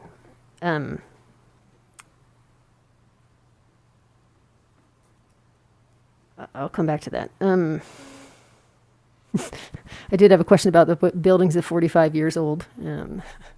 Does architecture from 1977 really have that much to require preservation? Was my question. We'll move on from there. Okay, on page 411, it talks about, this is a quote from the report. Even more recently, the Truckee Town Council committed Measure RU funding for ongoing routine snow removal maintenance on trails town-wide. My question to you is, does that include bike lane maintenance? Because they've been buried under snow. Is bike lane maintenance included anywhere? Like lane maintenance would be part of the roadway maintenance, and so that wouldn't be Measure R, but it's we kind of have limited resources and get things open as much as we can. I mean, up until just last week, we were trying to get more than one lane of travel lane open on some of the streets. So it is part of the road maintenance and not part of the Measure R expenditures. And I will say it was similar last year when we didn't have quite as much snow that our bike lanes need more attention. I'll move on. Thank you.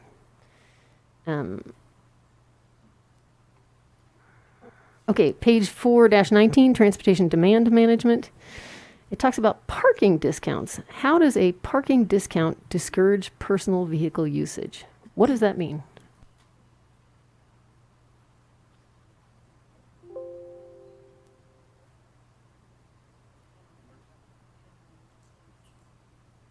I have it as page 4-19. I think and it's it's M1A. the first bullet there.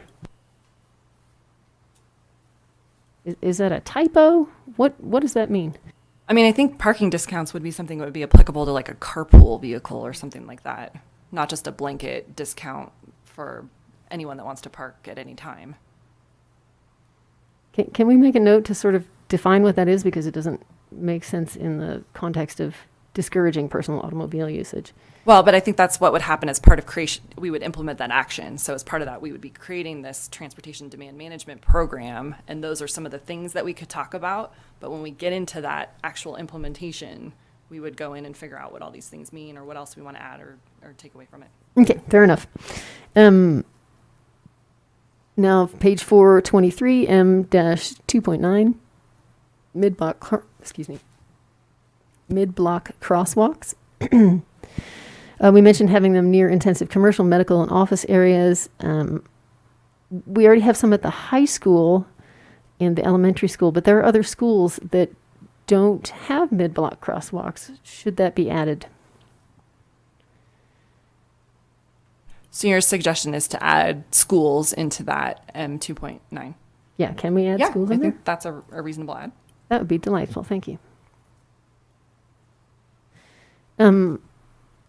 Okay, page 430M-3.1, transit access, and M3.2, transit for vulnerable, underserved, and underrepresented groups. Currently, we don't have a policy that requires the addition of a California Highway Patrol school bus stop for our low-income housing developments. Can we add that? So maybe you could provide a little more context. I am a school bus driver. So currently, context for this would be that Frischman Hollow does not currently have school bus service because it's too narrow in there with the snow to get the buses in. The Hennis bus stop that we did create is too full of snow and cannot be used. Coachland is close to losing service as well. So a lot of our low-income families are close to losing bus service or have lost bus service because there's not an easily accessible school bus plan when we are first approving these developments. It would be great if we could have that in the plan.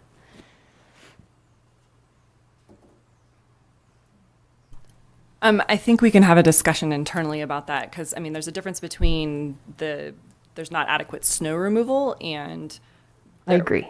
Right. Then the town's prioritizing creation of school bus stops when we don't ultimately know what the makeup of a future project would be, whether there would be children in need or not in need in those developments at some point in time.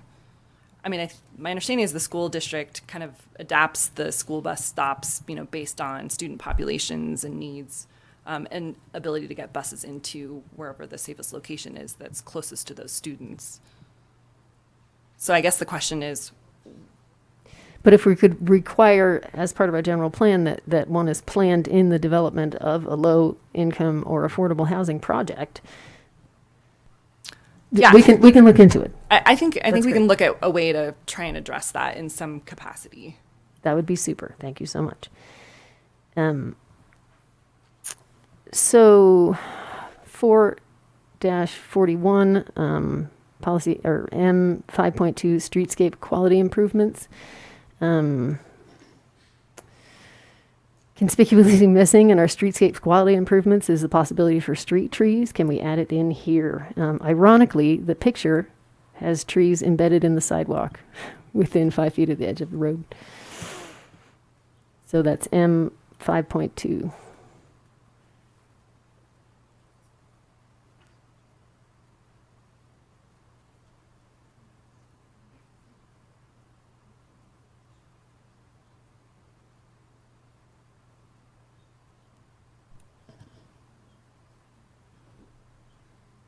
Anything we do with landscaping should be fire safe too, I would think.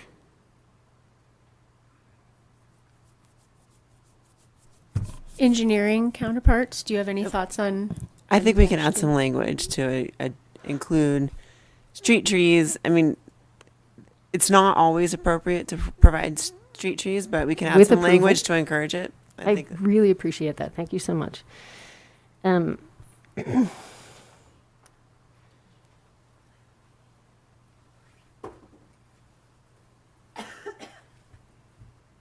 You're probably going to have to cut me off at some point here, but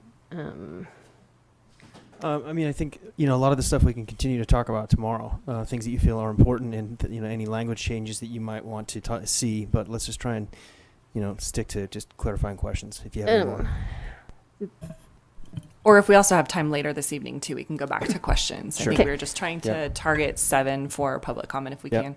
Okay. So I do have one big question. We talk a lot about the baseline conditions and that they were based in 2018, and then we had a large population bump during the pandemic. Have we done anything to sort of truth check whether our population has gone back down, or has it stayed elevated? We did do some of that work, which we kind of talk about a little bit in the briefing book that we had put together as part of the land use alternatives process, that we were looking at everything from new mailboxes to sewer data collection, like pretty much any data that we could collect where it might give us an indication. And from the data that we were able to get, it looked like there was sort of this peak during COVID, and then as people were able to go back to a more normal life, they maybe didn't stay in their second home. They, sort of subsided sort of that level of population feeling that we had in town. But at least like the sewer data showed that it dropped pretty significantly after people could go back to more of a sort of normal life. Yeah, schools was another indicator. I think there was like Change of addresses. 35 kids sort of change, and actually some of the recent data shows that the numbers are going down again for schools. So we did look at that because that was a concern that was raised of, gee, if we now have all these new community members here that are going to be here full time, and we didn't assume that with the 2018 baseline, then all of a sudden the circumstances are different. I think what is noticeably different for a lot of community members, though, is the change in traffic this particular season, which is something that the town is having, regional discussions about. Just that it feels like there's a difference in the community, particularly on certain days, without calling out specifics. But Can I real quick just confirm what I've heard there? that it appears through all the data that we've collected that the population has dropped down to something similar to that 2018. similar, yes. Similar, possibly a little bit more, but not. Not a substantial difference, yeah. Okay. Can you tell me what this letter from the hospital means about hospital spot zoning? Are we in legal trouble there, Andy? I don't believe that we are. We have a difference of opinion with the hospital over what the zoning does and is and means. Okay, that was not very in-depth. That's not the answer you expected? I thought there'd be a little bit more. Since the hospital has threatened to sue the town over various things about this, there's a limit to how much I'm willing to discuss in public. Ah, all right. Okay, and can you explain to me, the climate action plan was excluded from the EIR? Why would we want to exclude the thing? Was it not assessed under the EIR? Are you talking about the climate action element? Because that's what we assessed in the EIR.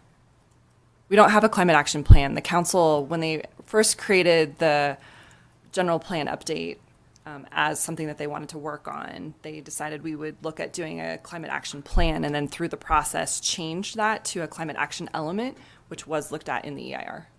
Okay, so it was assessed in the EIR. This was Yep. from, I believe, MAP, so we'll have to hear from them about that. Let me check real quick if there's any other.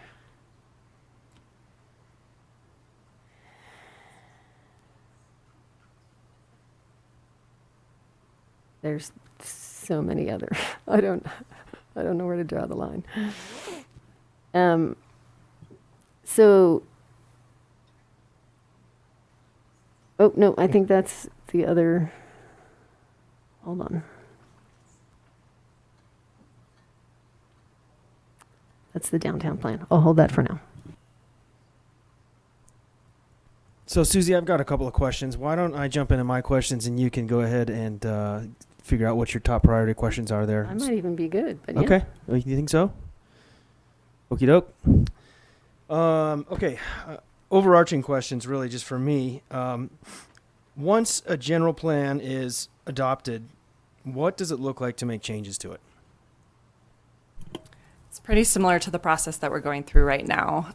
We would consider what those changes are. You can amend each element up to 4 times in a year, and you can make as many changes as part of that you would like to do. And it would take a planning commission recommendation to council and then council adoption. So similar to what we're doing right now. Okay, so then how would we, if we wanted to make those changes, what would the mechanics of getting that started look like? Usually it's up to council because that's a work plan item for them that whether it comes up through public comment, the planning commission, whatever it is, gets raised to council's attention. Council says, yes, we would like to initiate that. Or we have had in the past where maybe it's a project that wants to make a change to something specific, whether it's in zoning or in the general plan, and then they've proposed that. That's pretty rare, I would say, versus having the council kind of initiate something, but they have that ability. Okay, so let's say, for example, a community stakeholder comes and says to an individual planning commissioner and saying, hey, I'm really having a challenge with this particular portion of the general plan. Can you, get the wheels in motion to see if we can have something change? And then at a meeting, we could bring it up, and then you could then present it to council.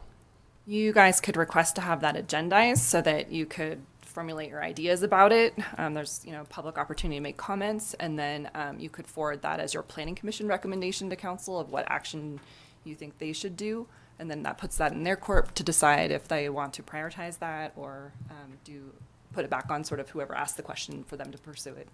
Does it have to have council approval? Yes. Yeah. Unless it's coming in as an application through the planning department, council has to initiate any type of general plan amendment. I was going to add, like you said, an application. There's an application for general plan zoning map amendments on our website for the general public. Yeah, I don't think since I've been here we've really had many general plan amendment requests by a private party. We've had zoning change requests. Those are probably more common, but every other general plan amendment really has been driven by the council. So if that person that came up to Dave asked Dave to do that, we put it on the agenda for commission and it goes to council and they shoot it down, that's it? Unless the person wants to pursue it themselves and submit it as an application. That's quite expensive, isn't it? From what I remember looking Yeah, at I feel like the like deposits 10 grand or something. close to I mean, 10,000. that was a while ago, so it may have gone Yeah. up, but Yeah. 10 years ago, I think it was like 10 grand. And it's a longer process if someone proposes it as a private party versus if council wants to initiate. How many times was the 2025 general plan amended? Maybe 4 or 5. Okay, so it's uncommon. It's not that common, but I think part of that was because of the community consensus that went into creating the plan, that there was a lot of support during the update process. Okay, that's all the questions for me. Does anybody have any cleanup questions they want to ask at this point in time? No. All right, so next is going to be a public comment, but this is probably going to be fairly lengthy, so we'll take a quick recess. It is 6:50 right now. We will reconvene at 7 o'clock.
2023.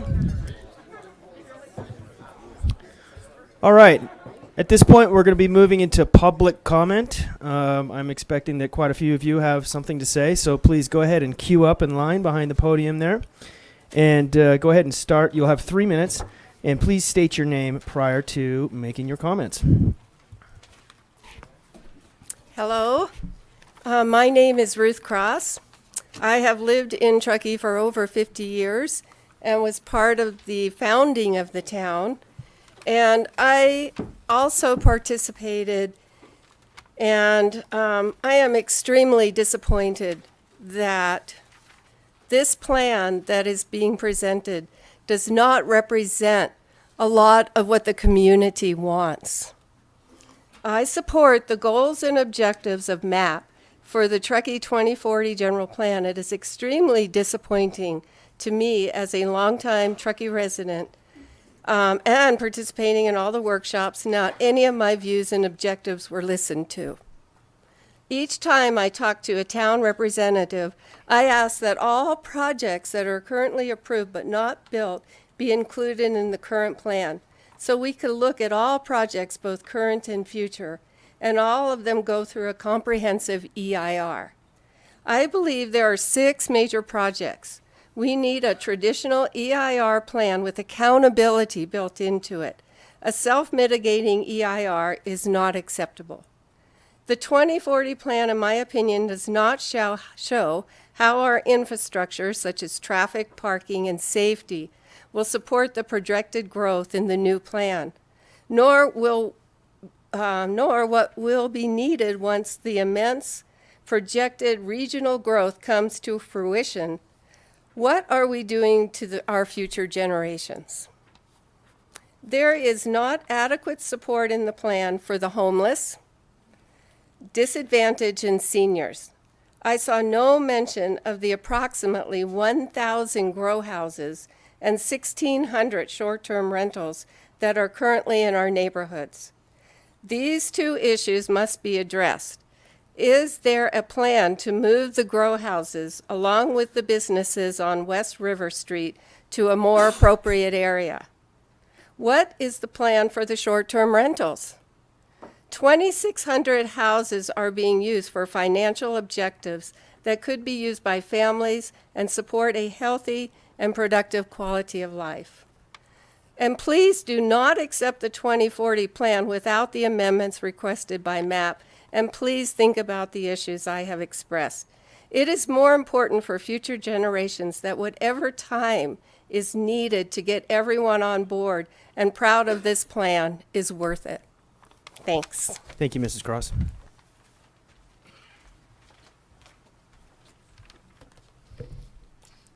Hello, I'm Paul Laudenschlager. I'm a local civil engineer, and I'd like to address the Commission on 3 items. First, I think it's really premature to recommend approval of the general plan and the EIR in a couple short meetings. The draft EIR, or the final draft EIR, and the general plan final were just released to the public just a few days ago, and there's a lot there. I've tried to wade through as much as I can. I said, and the Commission, well, aside from Nikki, I don't think any of you have had time to really read thoroughly through all of that. And so I think this process should be slowed down. This process is over 5 years has been very methodical to date. I think we should not rush to finish it, and we should go through as methodically as we have been to date. Secondly, my second point is I do support the CAT letter and position to remove CAP 8A, the REACH goal, and CAP 8C, the zero net energy standard, from the general plan. These could still be town policies, but by removing them from the general plan, it will allow them to be updated and modified without going through that time-consuming, expensive general plan amendment process. And the third item is on a specific issue. In the Truckee downtown Truckee plan, policy CC-3.13. I oppose the change of the word discourage to prohibit the development of surface parking lots that dominate the parcel frontage. By changing this to prohibit, it would prevent small parcel developments such as the coffee bar Tahoe Sports Hub building. Half the frontage is parking, and that project works. So I think that particular item should be reviewed and not such a stringent policy. Thank you very much for considering these. Thank you, Mr. Lautenschlager.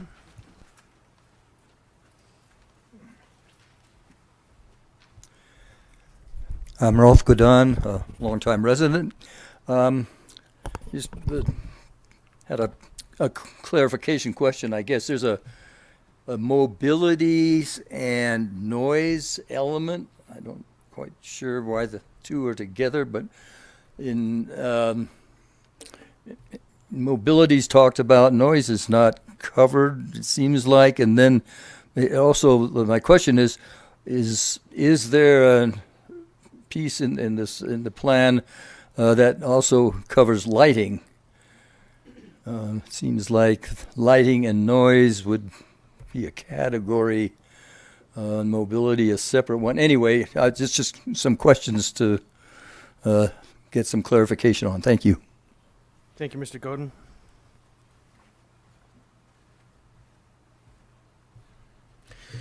Hello, my name's Kettrick, Cooley Readers. I am here because I'm a little late in the process, frankly. I just got involved with all this.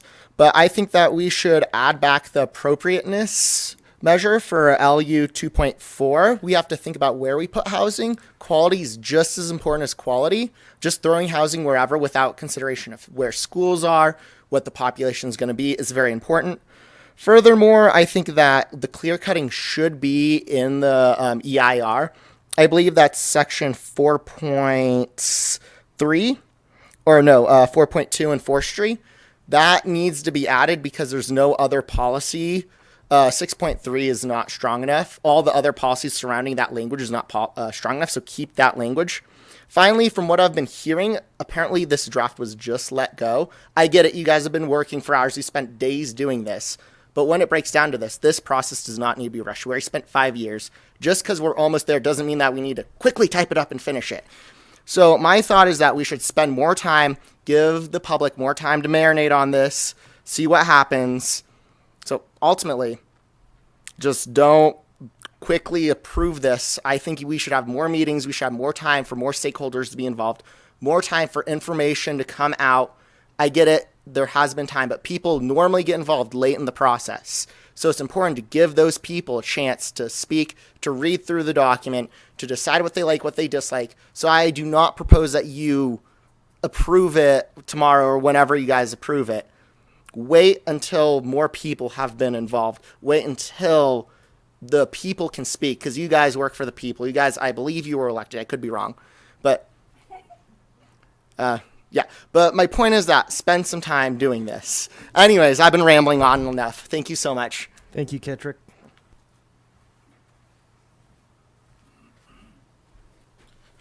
Hi, good evening. My name's Edward Vento. I'm the executive director of CAT.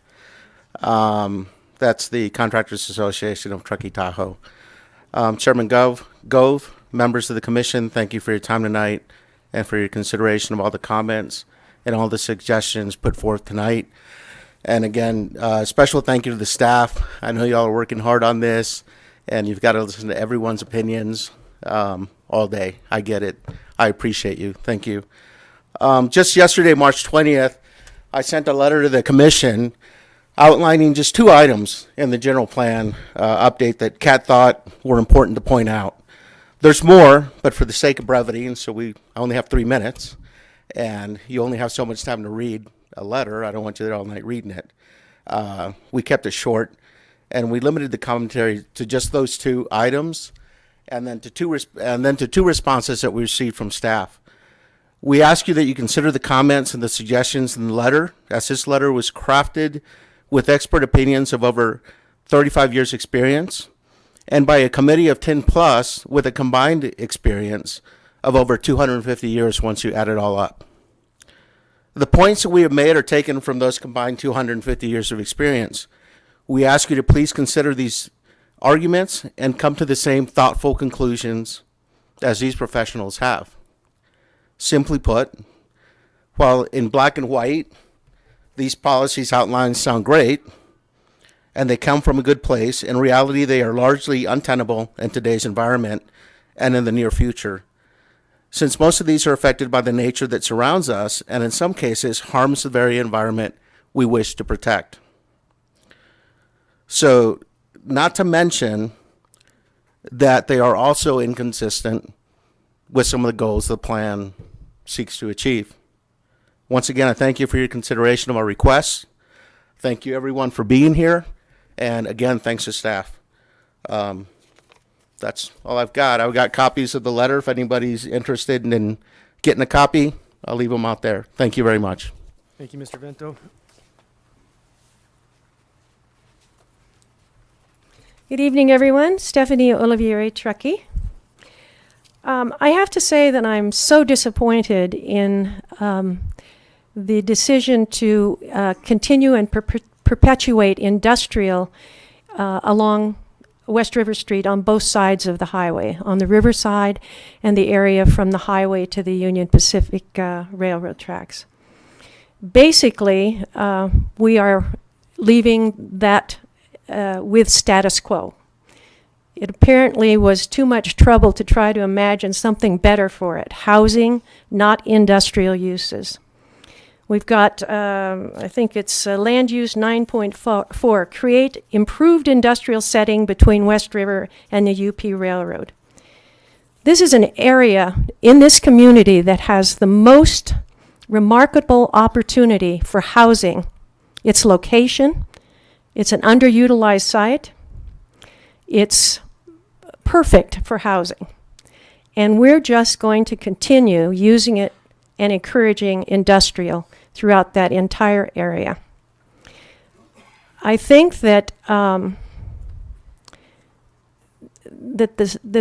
this recommendation lacks imagination, vision, and courage. It isn't going to be easy to change those uses. It's easy to leave them the way they are and just encourage improving them. So I ask you to really take a hard look at this. This is an area that we could change the number of housing units in this downtown community so that people can walk to work, they can walk and access commercial. It sits in one of the most important areas in this community, and the town, the people of this town, want the industry gone from that area, both sides of the road, including East River Street, where this plan is encouraging no more high-density housing on East River Street. They want it to be mixed use. We don't need mixed use. We need housing. So I'm very disappointed. I hope you will see fit not to approve this based on the fact that we are squandering such an ideal opportunity. Thank you. Thank you, Ms. Oliveri. Good evening, Sarah Green, Truckee resident. I'm still very concerned about Truckee's future. I know you guys are doing your due diligence. You're putting in a lot of great time, and we really appreciate it. And it has been a long road, but I don't think we're there yet. Specifically, as many people have said, overdevelopment, traffic, and impacts on our open space and view sheds. It's my understanding that Truckee is on track to more than double its population inevitably. And people don't know that. When I say what Truckee could look like, and I might be wrong, but Truckee, so I would love to know what the build-out population of Truckee is looking like. It's significant, and I know growth is inevitable. I'm not a anti-growther, but we need to grow more wisely in order to have a sustainable community in the long run. Because we all know, I mean, I feel like we know we're not we're not on track. I mean, it feels like it should be obvious. And I can't say exactly what it is. There's a lot of different things like MAPS priorities. the recommendations for prioritizing. There's a lot that needs to be done differently in order for us to ensure that we are on track. But right now, it's not looking like that. We don't have the infrastructure or the resources. Public transit is not sufficient. Groundwater supply is not sufficient, and wildfire evacuation is a serious concern. So these are all very, very concerning. We're at a tipping point, and we really, this opportunity of this General Plan 2040 could really do a lot, obviously, to create a Truckee that we know we all want to create. We just have to finish figuring out how to get there. And I just really hope you will consider what Truckee looks like in 10 to 20 years before you finalize this general plan update. Thank you. Thank you, Ms. Green. Hi, Kathy Eccles, Truckee resident. First, I want to share that I really appreciate all the time and effort everyone has put into this. It has been 5 years, and I know you're working really hard at it. But I still think there are some changes that need to be made. Please listen to the community. If you saw the slide, all of the comments were slow down growth. Please, less density. Please fix the traffic problems. They were all things that still need to be put in the general plan.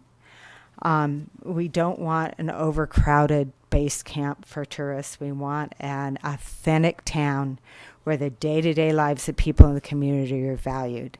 Please make all your decisions with this in mind. Today I read MAP's comment letter, and I agree with, they were had very specific suggestions, and I agree with the majority of them. I would really like you to take a hard look at that letter and make some of those changes. I wrote a letter about my concerns for the lack of effectiveness of the self-mitigating EIR, the vague and unenforceable language in many of the elements and the action items. I hope you have time to read that.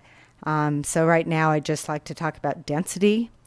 I know you're working really diligently on local workforce housing, but this 2040 plan still needs to put stronger priority on housing the local workforce and the low-income senior and disadvantaged community members.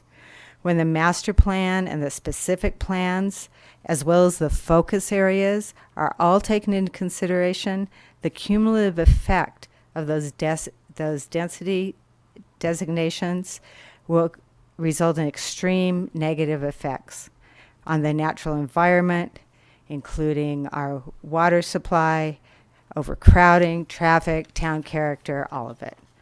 So all areas, especially Gateway, the River Corridor, and Donner Lake, should be zoned with lower densities so that when the state and the new local density bonuses are applied, it'll result in the type of housing that we need for the above mentioned groups. So if the density is already high, so there's not going to be any incentive to get the housing that we need. So similar to the mixed use and business innovation zones, how about developing an overlay zone that identifies the areas where these type of housings can be accommodated and provide some real incentives that those projects can be built, not just the 15%. Thank you very much. Thank you, Ms. Eccles. I'm back again, Joe Smith. 50 years ago when I had long hair, I was a hippie, and we had a slogan that said, think globally, act locally. Drastic times calls for drastic measures. And if we don't keep the greenhouse emissions below 60% and the increase in temperature below 2 Celsius by 2030 and 35, respectively, we're going to be in trouble.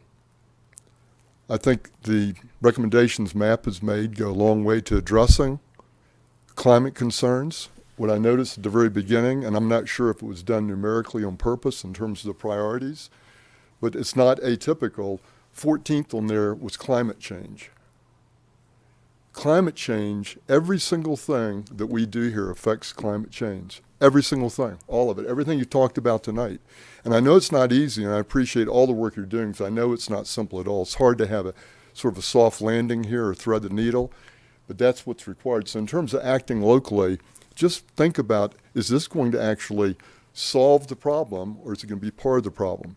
Anything that basically increases greenhouse gas emissions or increases temperature here locally is part of the problem. So once again, I think MAP has done a great job in terms of outlining their plans. So to the degree you can incorporate the recommendations, I wholeheartedly support it. Thanks. Thank you, Mr. Smith. Good evening, commissioners, staff, members of the public. Brendan Riley, 25-year resident, architect, small business owner, longtime HPAC volunteer, Commissioner Nikki's husband. I'd like to start by thanking everyone for participating tonight. I'd like to especially thank Nikki for her service and contributions to Truckee. Nikki is an exceptional listener, and she cares deeply for our mountain town character and environment. Tomorrow night will be Nikki's last on the commission. As happy as I am for Nikki to move on, her experience and advocacy will be missed. It would be easy for me to fill my 3 minutes with criticisms about the 2040 GPU process. The community has not felt listened to. I hope tonight can be different. I hope change can come from tonight. The 2040 GPU is proposed to be self-mitigating and does not include sufficiently robust monitoring and mitigation metrics. We are trading specificity for so-called flexibility, vague language, broad platitudes, all subject to interpretation by current and future staff, commissions, councils. 3 of you are general contractors. What if you worked in a town that decided not to adopt a building code and used broad goals and generalities instead? Where the CBC has specific metrics and mandates, my hypothetical instead has requirements like buildings shall be strong enough, encourage the right number of exits, all evaluated by staff and perhaps commissions. Just imagine the revisions you'll need when the performance criteria is nebulous and ever-changing. Flexibility is a recipe for frustration and litigation. In my letter, I have 6 specific recommendations for a suggested path forward, which I will now summarize. Start with alternative 3. It reduces the additional proposed density in the town's peripheral areas, focuses growth in the core, maintains our town character, protects open space, and requires more locally affordable workforce housing. It is the better plan. Use trigger zoning to fight blight and prioritize the rail yard. I suggest that, except for residential, no additional density or floor area ratio be permitted until the rail yard's downtown extension district is 50% complete. Use parking as leverage to increase local housing and motivate public transportation. In a baseline hypothetical, easy math, 100-unit project, if the developer only offers 15 affordable units, require them to provide 1 parking space for each of those units and limit them to no more than half a space for the remaining 85. If a developer proposes 50% affordable, perhaps every unit gets a spot. Require larger homes to include accessory dwelling units. Let's require homes larger than 3,000 or 4,000 square feet to construct an ADU rented to pre-qualified local employees. If this sounds onerous, just build a smaller, greener home. Implement an empty house tax with a sliding scale. Prohibit or penalize the conversion of existing residential use to any other use. There used to be a multifamily project behind the court building. Today it's a parking lot. What the hospital is doing as Gateway is not okay. I go into more detail. Thanks for reading it. Thank you, Mr. Riley.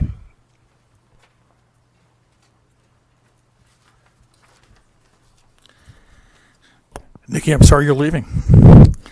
I'm Richard Anderson. I'm a Truckee resident and publisher and editor of California Fly Fisher magazine. I submitted comments earlier today, which you should have received. So I will not go into detail regarding what I'd written to you. And frankly, as Paul noted, finding time to review the final EIR and assemble comments is challenging for those of us who work full time. So I'll be providing additional comments to the town council in April. I'm basically a single issue commenter. I've been involved with groundwater issues for years, and I submitted both scoping comments and comments on the general plan draft EIR to try to ensure that the town adequately examines the impact of development-related groundwater pumping on ecosystems and surface waters. I submitted to you written comments on Ascent's responses in the FEIR, and I will be submitting more, as I noted, a more complete list of inadequacies to the town council next month. Simply stated, though, Ascent's work could be better, should be better, and frankly must be better. I urge you to recommend that this EIR not be certified until they do an adequate job in examining the impact of GPU-related groundwater demand on our wetlands, our streams, and our groundwater-dependent ecosystems. Thank you for your time, and thank you for your service to our community. Thank you, Mr. Anderson.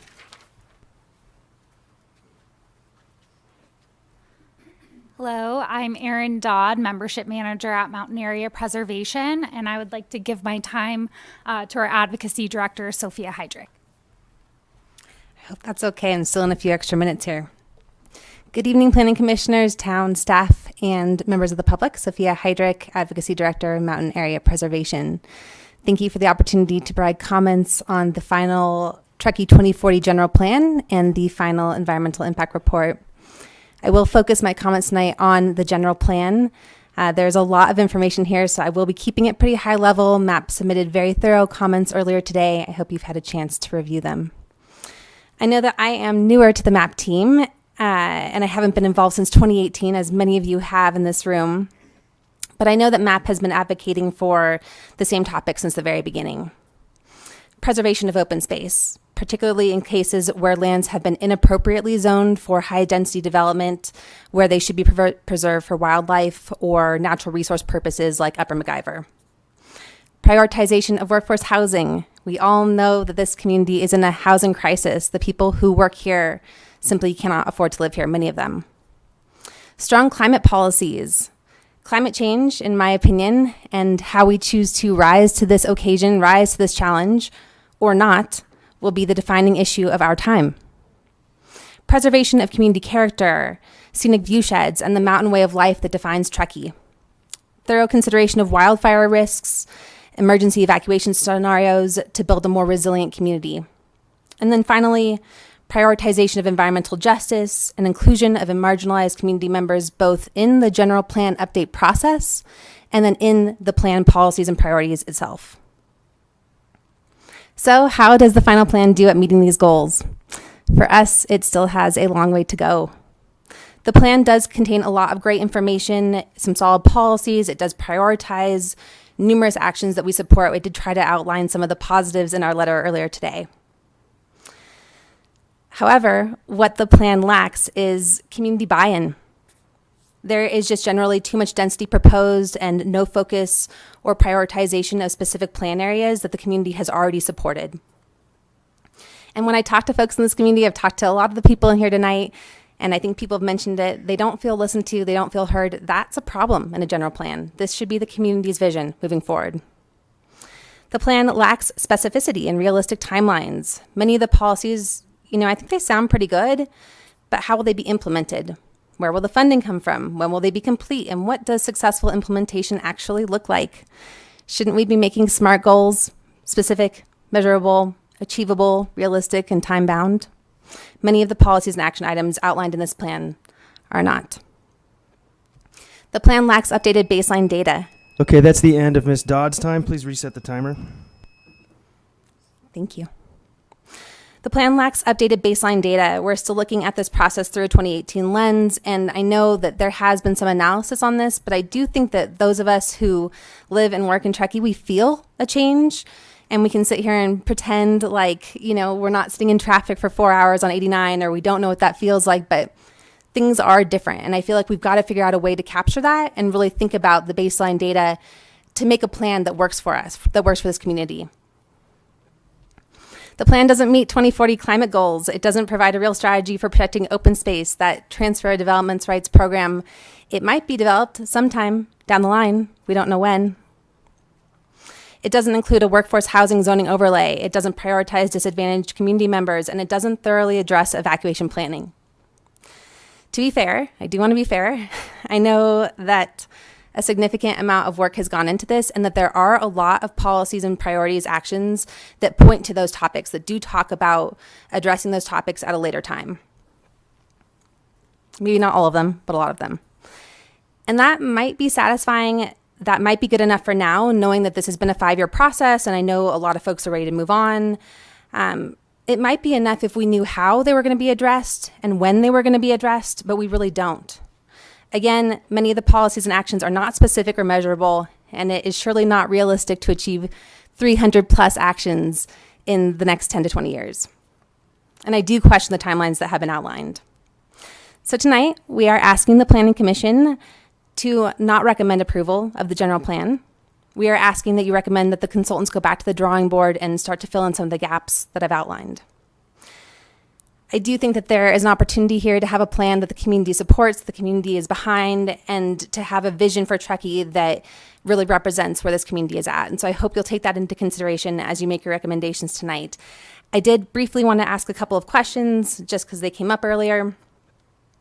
I know that Jenna mentioned earlier that the environmental impact report analyzed residential dwelling units, I think 794, now 731 with the gateway changes. Does that account for new state housing laws and the additional residential density that could be developed with that? It was also mentioned that these policies are required to be implemented in the general plan, so we should have some assurances, but I just wanted to point out in Truckee 2025, a lot of policies weren't implemented. So again, there's just a little bit of that, I don't want to say lack of faith, but just sort of a question. How do we know that they will actually be implemented? And then finally, tonight, it was mentioned that the 2025 general plan was self-mitigating and that this is not a new concept. This is super confusing to me. The notice of preparation stated that it was a new framework. You've talked at length about how this is a new approach. It's hard to follow. I don't think the community is moving along with you. So please address that as well. And thank you so much for your time. Thank you, Ms. Heydrich. Appreciate it.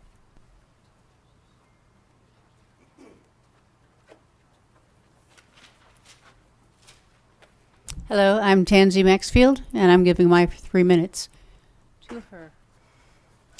Thank you, Tansy. Alexis Aller, Mountain Area Preservation Executive Director. Good evening, Truckee Planning Commissioners. It's been a long road. I appreciate your time and service. Thank you for the opportunity to provide public comments on Truckee 2040 and the final environmental impact report. I plan to focus my comments on the environmental analysis and the errors that must be remedied to comply with the California Environmental Quality Act guidelines, also known as CEQA. The final EIR continues to rely on general plan policies that are vague and insufficiently unenforceable to serve as adequate mitigation for the general plan impacts. The general plan policies should provide a clear path toward enforcement. A self-mitigating general plan framework lacks that clarity, allowing lofty, vague policies to mitigate the impacts of Truckee 2040.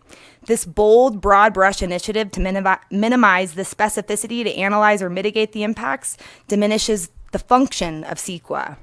A typical EIR would have the mitigation and monitoring report program to outline the needed mitigation for implementation.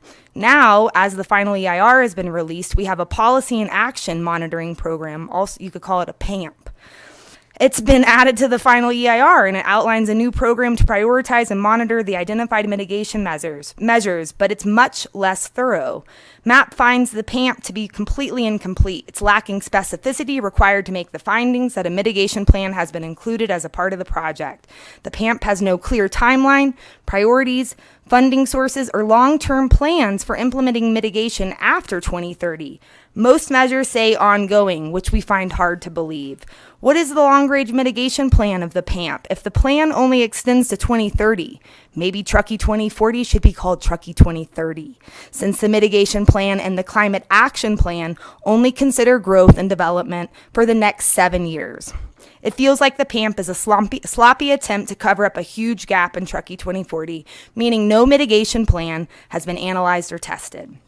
The final EIR does not accurately describe the existing baseline conditions, which is necessary for the EIR to assess the general plan environmental impacts. Specifically, the EIR relies on inaccurate population and occupancy numbers and fails to consider post-pandemic realities and the current conditions of Truckee and the greater Tahoe region. We're all feeling it. This is not a normal function of our community. The EIR needs to be revised and recirculated to update the baseline data. MAP proposed a land use alternative and several additional mitigation measures that the town could adopt to minimize the general plan's environmental impacts, yet the final EIR has rejected all of them without an adequate response. MAP's alternative was mischaracterized by staff and assent. No one contacted our organization to understand the alternative. That's the end of Tansy's time. Please reset the timer. Or consider the land use priorities many community members advocated in 2020, 2021, and even this evening. The land use alternative was guided by staff and not the community, and the final EIR ruled out alternatives with no analysis or exploration. The final EIR rejected proposals to adopt height requirements for scenic corridors, ridgelines, and bluffs, which could help reduce the project's significant and unavoidable impacts to aesthetics. The final EIR refuses to consider a true transfer of development rights program which would protect environmentally sensitive sites. And under CEQA, a feasible alternative must be considered and fully analyzed. We believe the EIR should be revised and recirculated to include feasible alternatives and mitigation measures. The Climate Action Plan was intended to serve as a new element for Truckee to help guide us towards our 2040 goals. Yet the Climate Action Plan only meets the 2030 goals. The final EIR takes the erroneous position that the Climate Action Plan being adopted in conjunction with the general plan is not subject to CEQA. This is a huge error, and it ripples throughout the responses to comments in the final EIR. The final EIR admits that a project with operational dates extending beyond 2030 would not be capable of using the cap for CEQA streamlining. This is at FEIR page 3-150. This is really unnerving. What is the point of this policy document? The Commission should draft a CEQA finding stating that the cap cannot be used for CEQA streamlining for any projects operational beyond 2030, which would pretty much include every land use application. The final EIR also makes a bold assumption that the development of the cap is not a CEQA-related action. Again, a fundamental error. The cap is a part of the whole project. It's an element of the general plan. And if approved, it must be evaluated under CEQA. The final EIR admits that there are several areas that the cap and the GHG analysis was not evaluated, or even punts the issue to be evaluated with future project review. But what the final EIR fails to realize is a critical fact. Future projects may not undergo further environmental review if GHG emissions comply with the cap. We're missing a huge part here. The cap needs to be a legitimate policy document. The final EIR also admits that it did not evaluate the GHG emissions from wildfires, claiming it's too difficult to predict.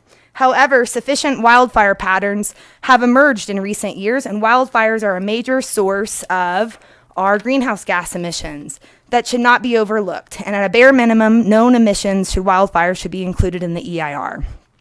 We have a number of comments listed in our letter, so I hope the Commission did have an opportunity to read it all, but I just want to close with a final statement. For the reasons stated in our draft EIR comments and our comments on the record this evening and the letter we submitted, we strongly encourage the Commission not to recommend certification of the final EIR. The analysis is inconsistent with CEQA guidelines and does not give decision makers the clarity nor security that the alternatives and mitigation measures have been analyzed or included as the response to comments illustrated. Thank you again for your time and consideration of this critical community planning document. We appreciate your service. Thank you, Ms. Aller.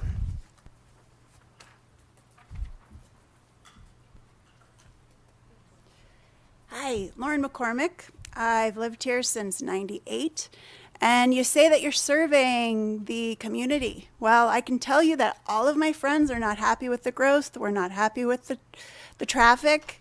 We're not happy that we can't get to the doctor's office. They're pretty much filled. You can't even get an appointment. And we're not happy with not even be able to get to work or anywhere on the weekend. I literally do not leave my house on the weekend. And let's talk about wildfire. We have 3 schools on Donner Pass Road. If there is a wildfire in the middle of the day when kids are at school, our kids are going to burn. We are going to be stuck. Our community is going to be stuck in gridlock, burning. So please think of wildfire. It's not safe anymore. It takes an hour to get to Glenshire to the Rock, to a dentist appointment on a Friday. Thank you. Thank you, Ms. McCormick. Any further public comment out there? Okie doke. With that, we'll close public comment. And I believe Commissioner Tarnay, Vice Chair Tarnay, had some more questions. I do. Do I get to go again? You guys Yep. all over there? Okay.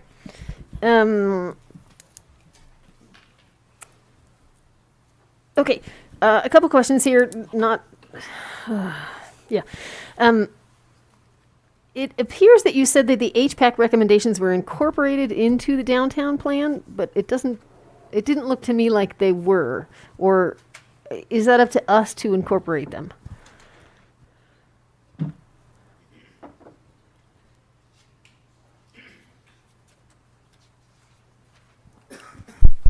Anyone?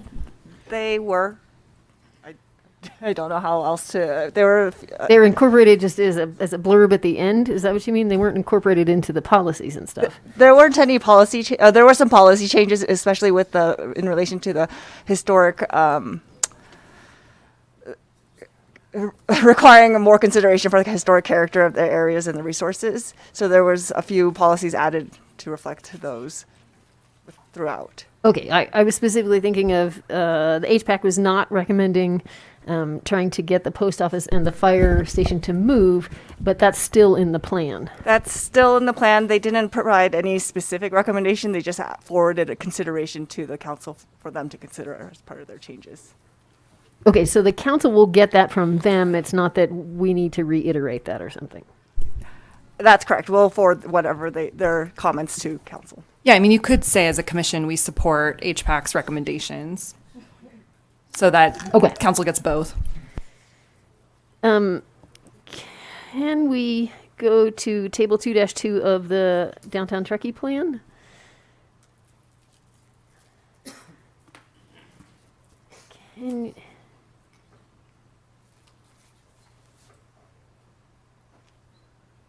So my question is, you're talking about 730 some units. But if I'm looking at this table 2-2, and I look at the multifamily residential units, down at the bottom there, the total growth increment is 1,134. So the 700 number that was cited as a development capacity for 2040 was just new on top of what was already contemplated in the 2025 general plan. And how does that relate to this table? And so this table, that number includes all development capacity. So it doesn't. There's no comparison to the 2025 general plan. This is just assuming what's already been developed and what's left to be developed. It doesn't assume what's beyond growth beyond the 2025 general plan or the current downtown specific plan. Okay, so this is not 1,000 units on top of what was already for the 2025. Okay. That's correct. Thank you. I was very confused by this.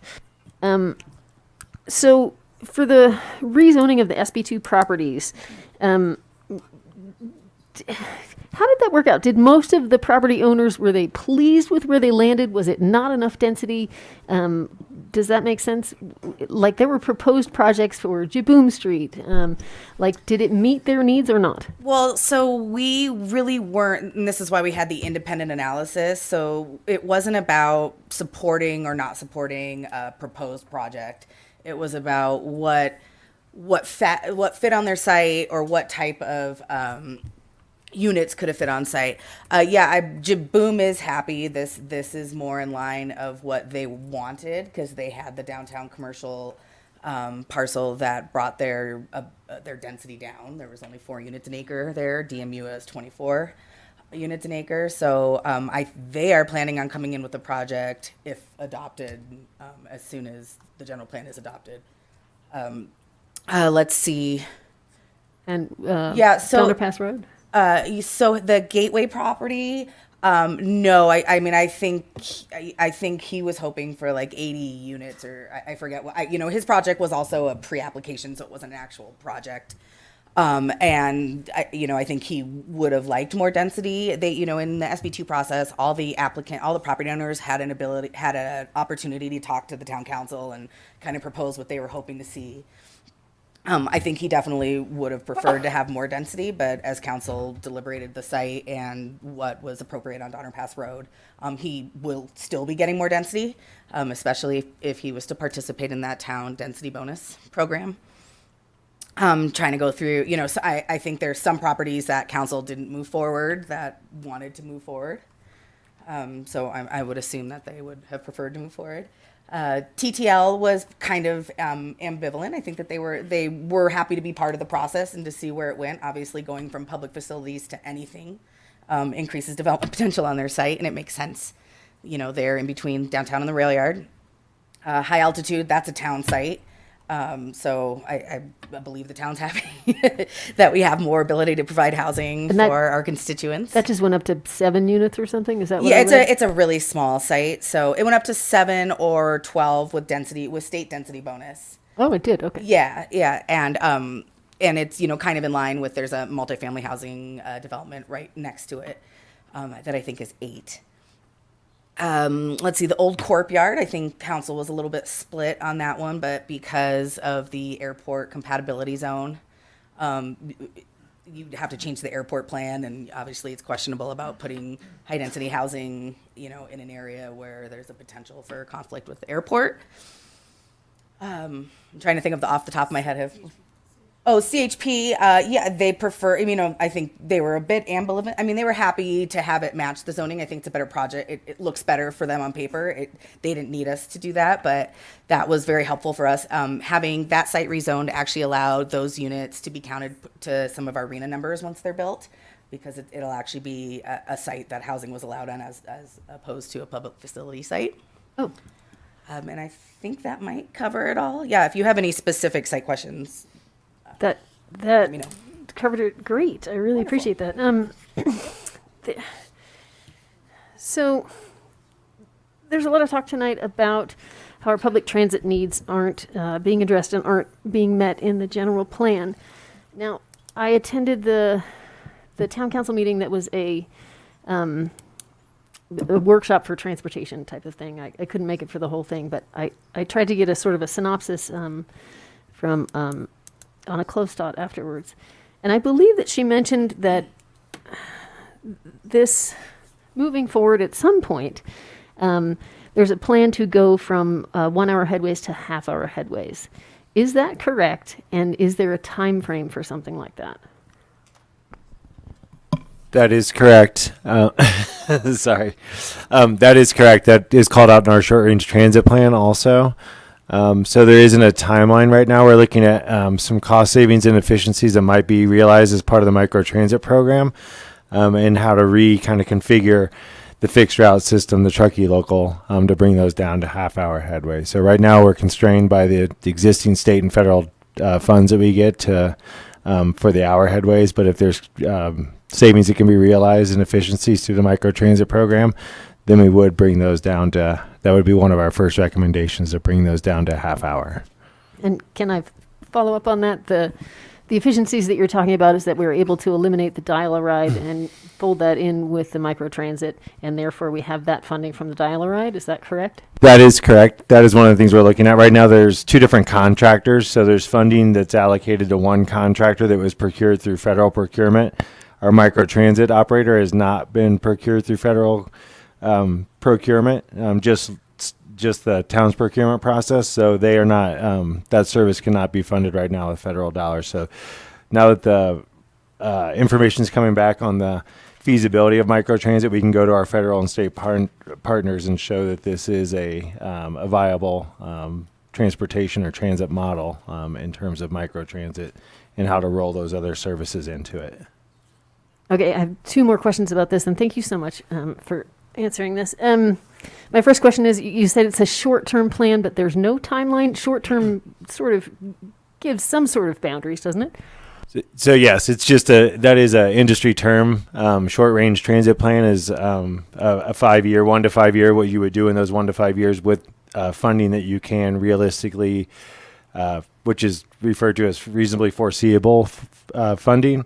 And then there's a long-range transportation plan, which is essentially outside of that 5 to 20 year, which kind of fits into what the general planning horizon is. So that recommendation has been in that 5-year plan. probably for 10 or 15 years. Not to be flippant or Ouch. anything, but our funding has been pretty static because it's based on population. So we don't see any increases in our state and federal funding unless we can realize some new revenue streams. And then one more question about the microtransit. I believe I came in right when you were talking about it, but our studies are showing that it does not decrease VMT. Is that correct? As of right now, the initial from the summer pilot we did, so that's a very small snapshot, but we did have the shared ride percentage was about 26% in that summer period. Right now, we're seeing 58% of the rides are shared rides. So we're starting to see increase in vehicle occupancy, which will bring down that VMT number. But again, it's such a small snapshot that we have right now in terms of what the pilot is showing. But right now, it does show an increase in VMT. That is correct. And I guess, in your opinion, is that change in percentage from 20% to 50% adequate to bring the VMT down to 15% below where we are? Does it bring it down? It does bring it down. It all depends on also on the trip lengths of those trips that are being made also, and then the amount of vehicles out there as well. So we have reduced the amount of vehicles we've been using during the winter pilot, so that brings the VMT down also. But that also increases the wait time. So there is this balance to be struck. So that's kind of essentially really what the information we are trying to seek in terms of the pilot. Right now, if you looked at our transit system in general too, we're carrying meaning our Truckee local route and dial-a-ride, we're carrying about 5 to 6 passengers per hour. So it is questioned about whether our transit system in general is really decreasing VMT as well. And a lot of the people that we are carrying are transit dependent and don't have a vehicle. So we're really not eliminating a vehicle trip on some of those trips also. So those are just some of the kind of variables to consider. It's not a super easy question to really answer, but that's what we are trying to determine. Okay, thank you. Someone's trying to address transportation. Would it be helpful to you to have something different in the general plan for transportation? In terms of, transportation methods to lower VMT. Land use is a critical component to that, and where we are seeing increases in our transit ridership outside of our microtransit. Right now, we're seeing a 55% increase on our fixed route system, and that's being driven by our affordable housing projects. So land use is a very, very critical component of how we can reduce VMT and increase transit ridership. So I think the general plan does a very good job of linking those two components as required by the state.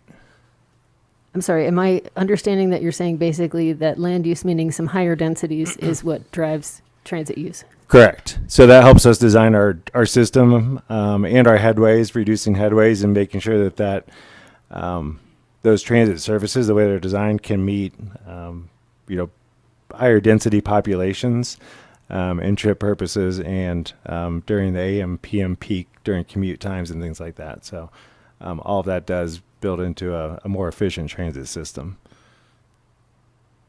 Thank you so much. That is it for this section of questions. Thank you. All righty. Well, with that, we'll move into staff reports. We have time for more questions. Oh, I'm 'Cause sorry. There were a couple that came up from the public commenters. Yes, I we thought do should- have time for more questions. Okay. I did not know that you had any, so go ahead, Commissioner Riley. So Sophia from MAP had brought up a couple questions that I wrote down, so I thought those should be addressed. Let's see if I find that. She had a question for Jenna about, I think the EIR analysis of the residential units and whether those were taking into consideration the housing density laws, or am I getting that right? Like the density increases?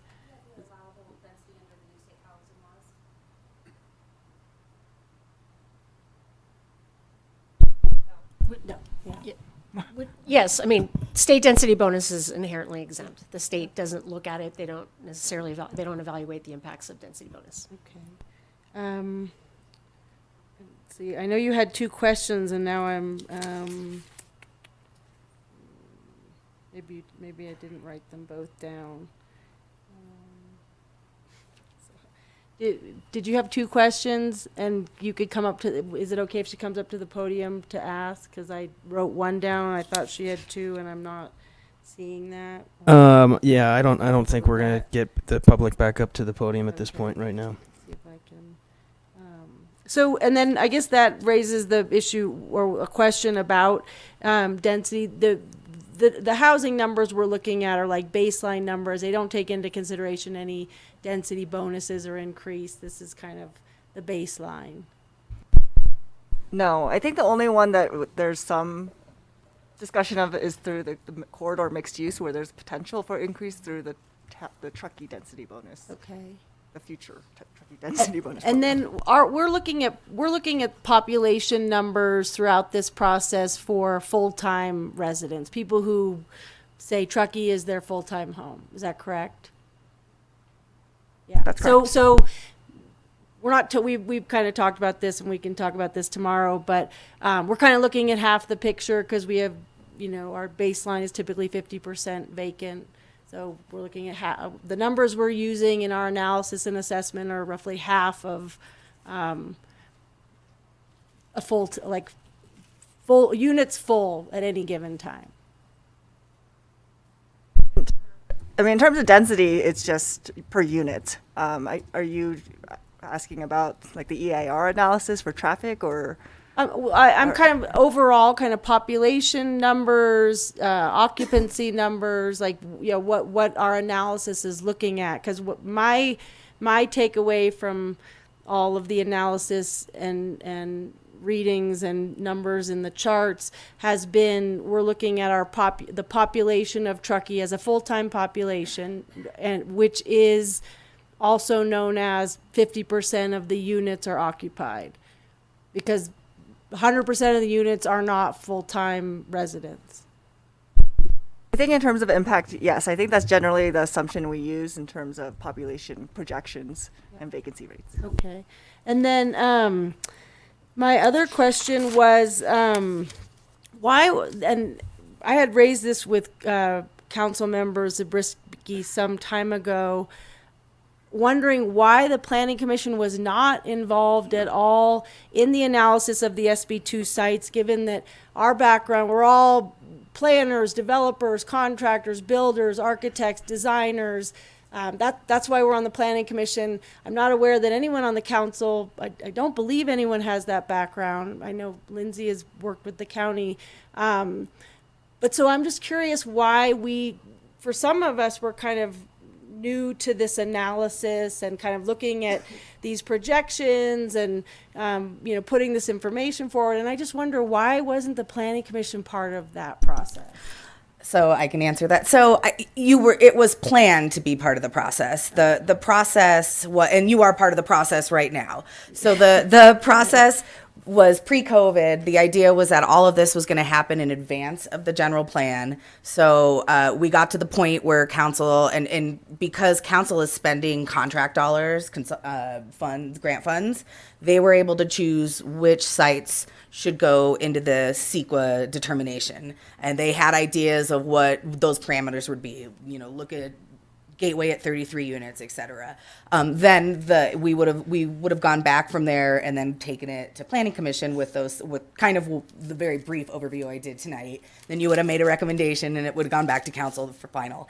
But with COVID hitting in the midst of that and everything compacting, it just went with the general plan. So you are, of course, free to make your recommendation if you think any of these are incorrect. You can make different recommendations to council, and council will be reviewing it at the same time. Yeah. So, and Councilmember Zabriskie did bring that up during the council meetings, and staff understood where he was coming from. Okay, I appreciate that. Thank you. And then I've had this question for a while, and I neglected to ask it, and I think it's important to this process. And it might be a question for Andy, but we have overlay districts throughout the town. I don't need to mention the various ones, historic, et cetera. Can we have a workforce housing overlay, or an overlay that would incentivize or prioritize housing that would have a local focus or a workforce housing focus, or kind of fall into our description of that? Yes, we can. That is something that could get discussed as part of the Truckee Housing Density Bonus Program action item that we have. So that's a kind of future discussion that we can have about how we want to apply the ability to have additional density under the town's incentives that they would want to create with that. Is that something that the Planning Commission could make a recommendation to council on with regards to this plan? Sure, yeah. Okay. Yeah, I mean, it's under that that action. So you could suggest that they consider an overlay as one specific way to implement it. Okay. I will just add to what Danielle said, that as always, we have to be very careful about setting up housing that is only for people who already live here. Yeah, no, I that's why I asked you, because you're always the red flag waver of whoa. Thank you. Thank you for that. Yes. We don't want to, yeah. Even though we want locals housing, our hands are super tied. And But you framed it two different ways. You said local oriented or workforce. Yeah, I workforce. know. Yeah. Absolutely. Yeah. No problem at all. Okay. But we can't do locals only housing. Right. That and I appreciate the clarification. I mean, I think there are ways we can incentivize, prioritize, or create housing for our local workforce.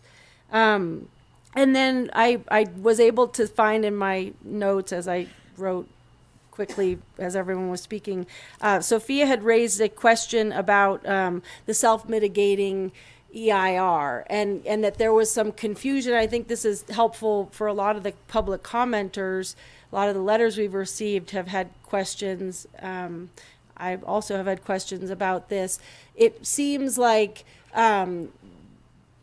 there wasn't a clarity in the beginning of this process, or that the 2025 was self-mitigating. It was kind of like a new framework, a new approach. And maybe you could clarify that, because it seems, I know for myself, it seems like tonight we kind of got the information like, oh, no, self-mitigating is kind of how it's done. And it seems like the messaging maybe hasn't been consistent. I have that same question. Sure. So what I'll say first is it's a self-mitigating general plan, not a self-mitigating EIR, just to be clear. I think that we included that information tonight because it's been a repeated concern that we've heard in the last week or two, or maybe even a bit longer, in public comment. So it's typically done with general plans throughout the state of California. It's not typically done with like a private development project program level EIR. Sorry, project level EIR. My question is, how come nobody knew 2025 was self-mitigating? It's everybody in this room thought it was a new concept for this GPU, and now we're hearing that it was a part of 2025 all along. I think it's because it's 17 years ago that we did that general plan. It was 2006. So we've been under a self-mitigating largely self-mitigating general plan has been adopted since late 2006. And maybe it'd be worth just a little bit of explanation of what this is, because the idea of a self-mitigating general plan may not be familiar to people in the audience or people in the community. So when you have an environmental impact report, it has to have ways of monitoring the mitigation measures, right? So you have to have mitigation measures of some kind to mitigate the environmental impacts of whatever's being approved. There has to be a way of monitoring that. Usually, traditionally, the way it's been done, not with general plans necessarily, but most other things, you have what's called a mitigation monitoring and reporting plan, an MMRP. So you have an EIR, and then you have a separate document that's called an MMRP. And that's where you look to see, are the effects being mitigated? It's binding. You can sue somebody if they're not complying with it. So what a quote unquote self-mitigating general plan does is, instead of having all those mitigation measures be in that separate document, you stitch them into the body of the general plan itself. And it's not any less enforceable. It's not inherently any less specific or any less effective. It's just a question of style. It's just, where are you putting the things that have to be enforced? If the council adopts the general plan and certifies the EIR, and then the town fails to comply with the mandatory pieces of the general plan, town can be sued over that just as easily and just as effectively as if those mitigation measures were in a separate document called a mitigation monitoring reporting plan.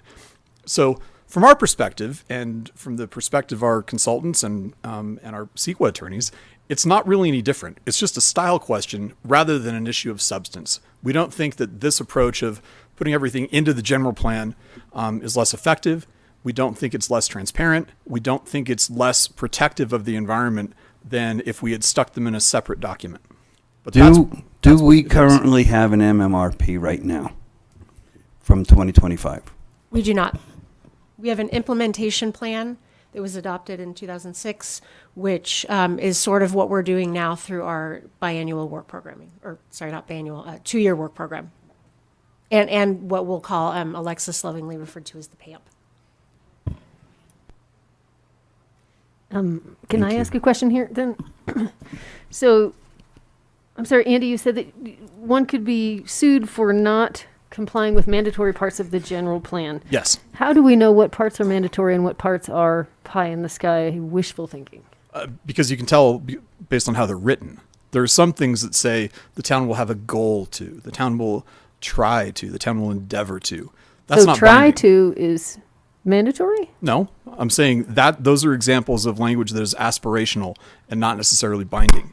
Policies that say the town shall, the town must, the town will, those are binding. Those are enforceable. If we fail to do things that are written that way, someone can go file a writ action to force us to comply with the general plan. So now I feel like I need to go look through the entire thing again and see what is written as mandatory and what is written as aspirational. Done. I mean, that's the whole point, in my opinion, is I actually wrote a letter to staff, and because in the FEIR, they push back and they say, we made these adjustments to these policies because they were vague or they were weak, and they say encourage, they say should, they say, may, or collaborate, or, so there is a big opportunity. I would encourage you to do that between now and tomorrow. Because to me, that's the crux of what we're doing. Just don't do it while you're driving the bus. Yeah, I don't have a lot of time between now and tomorrow night. I would like staff to do that. What are we looking at that's mandatory here? I mean, can you give me a high overview of what are the mandatory parts? It's included in the policy and action monitoring plan that we provided as an attachment. We can certainly spend more time tomorrow night if you'd like on that document. Sounds like that would be valuable. The resolution on the FEIR, I think, lists all of that. I'm pretty sure it's at the end of that document. It's like 35 pages of an implementation plan that lists the different policies. Okay. I guess further related to that question is that I asked to have something changed in the plan from should to shall, and I was told no. In the general plan? Yes. I don't know. I mean, our response generally hasn't been no. It's been staff doesn't support that change, or so. Maybe you have a specific? Yeah, what was the specific change? The specific was somewhere in there, and I can look in here and find it, but somewhere in there it said something about parking should not be in the front and should, something like that. And I said, why don't we just make that shall right now? Is it in the downtown Truckee plan? Well, Susie, why don't you see if you could take a look for that, and then we can cover that when we deliberate tomorrow. And see if we can talk about cleaning up some of that language. And sticking with questions for tonight. Okay, does anybody else have any more questions? All right. Okay, so with that, we'll move into staff reports. Do we have any staff reports tonight? We do not. Okay, do we have any upcoming information items, upcoming meetings and agendas? Yes. At the end of this meeting, we will be asking you to continue tonight's meeting until tomorrow evening, starting at 5 p.m. in the same room. I understand that. Thank you very much. We will not be adjourning. We will be continuing the meeting. I understand. Does that mean you don't get to bang the gavel?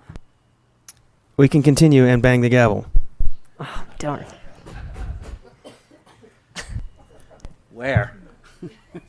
I have a couple clever ideas, but anyhow. Okay, we're moving into commission member reports. Does anybody have anything they would like to report?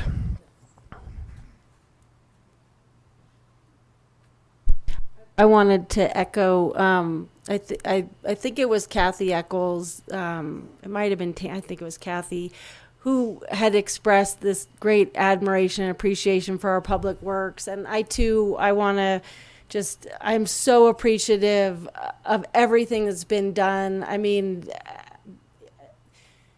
we have been hit so hard this winter and in so many levels, and those of us who have kids and trying to get kids to school and such and get them educated and all that, and getting to work and getting across town and whatnot, getting out of our driveways. I'm just so appreciative, and I know that sentiment's been going around. And it's not really a report, it's more just an acknowledgement that, to me, that's community, and that's what I think makes this place so special. We're really unlike any other place, that I've ever lived. So thank you. What a difference from when the county did it. Yeah, that's something we could talk about tomorrow. Okay, any other commission member reports? All right. Do I hear a motion to continue this meeting till 5 o'clock tomorrow right here in Town Hall? I so motion. Second? All in favor? Did you second? Oh, I thought did. you were asking for a second. No, I you said did. I You s- did it. You jumped right in there. I jumped right in. You did. All in favor? Yeah, I know. Aye. Aye. Aye. Motion carries. This meeting is continued to 5 p.m. tomorrow.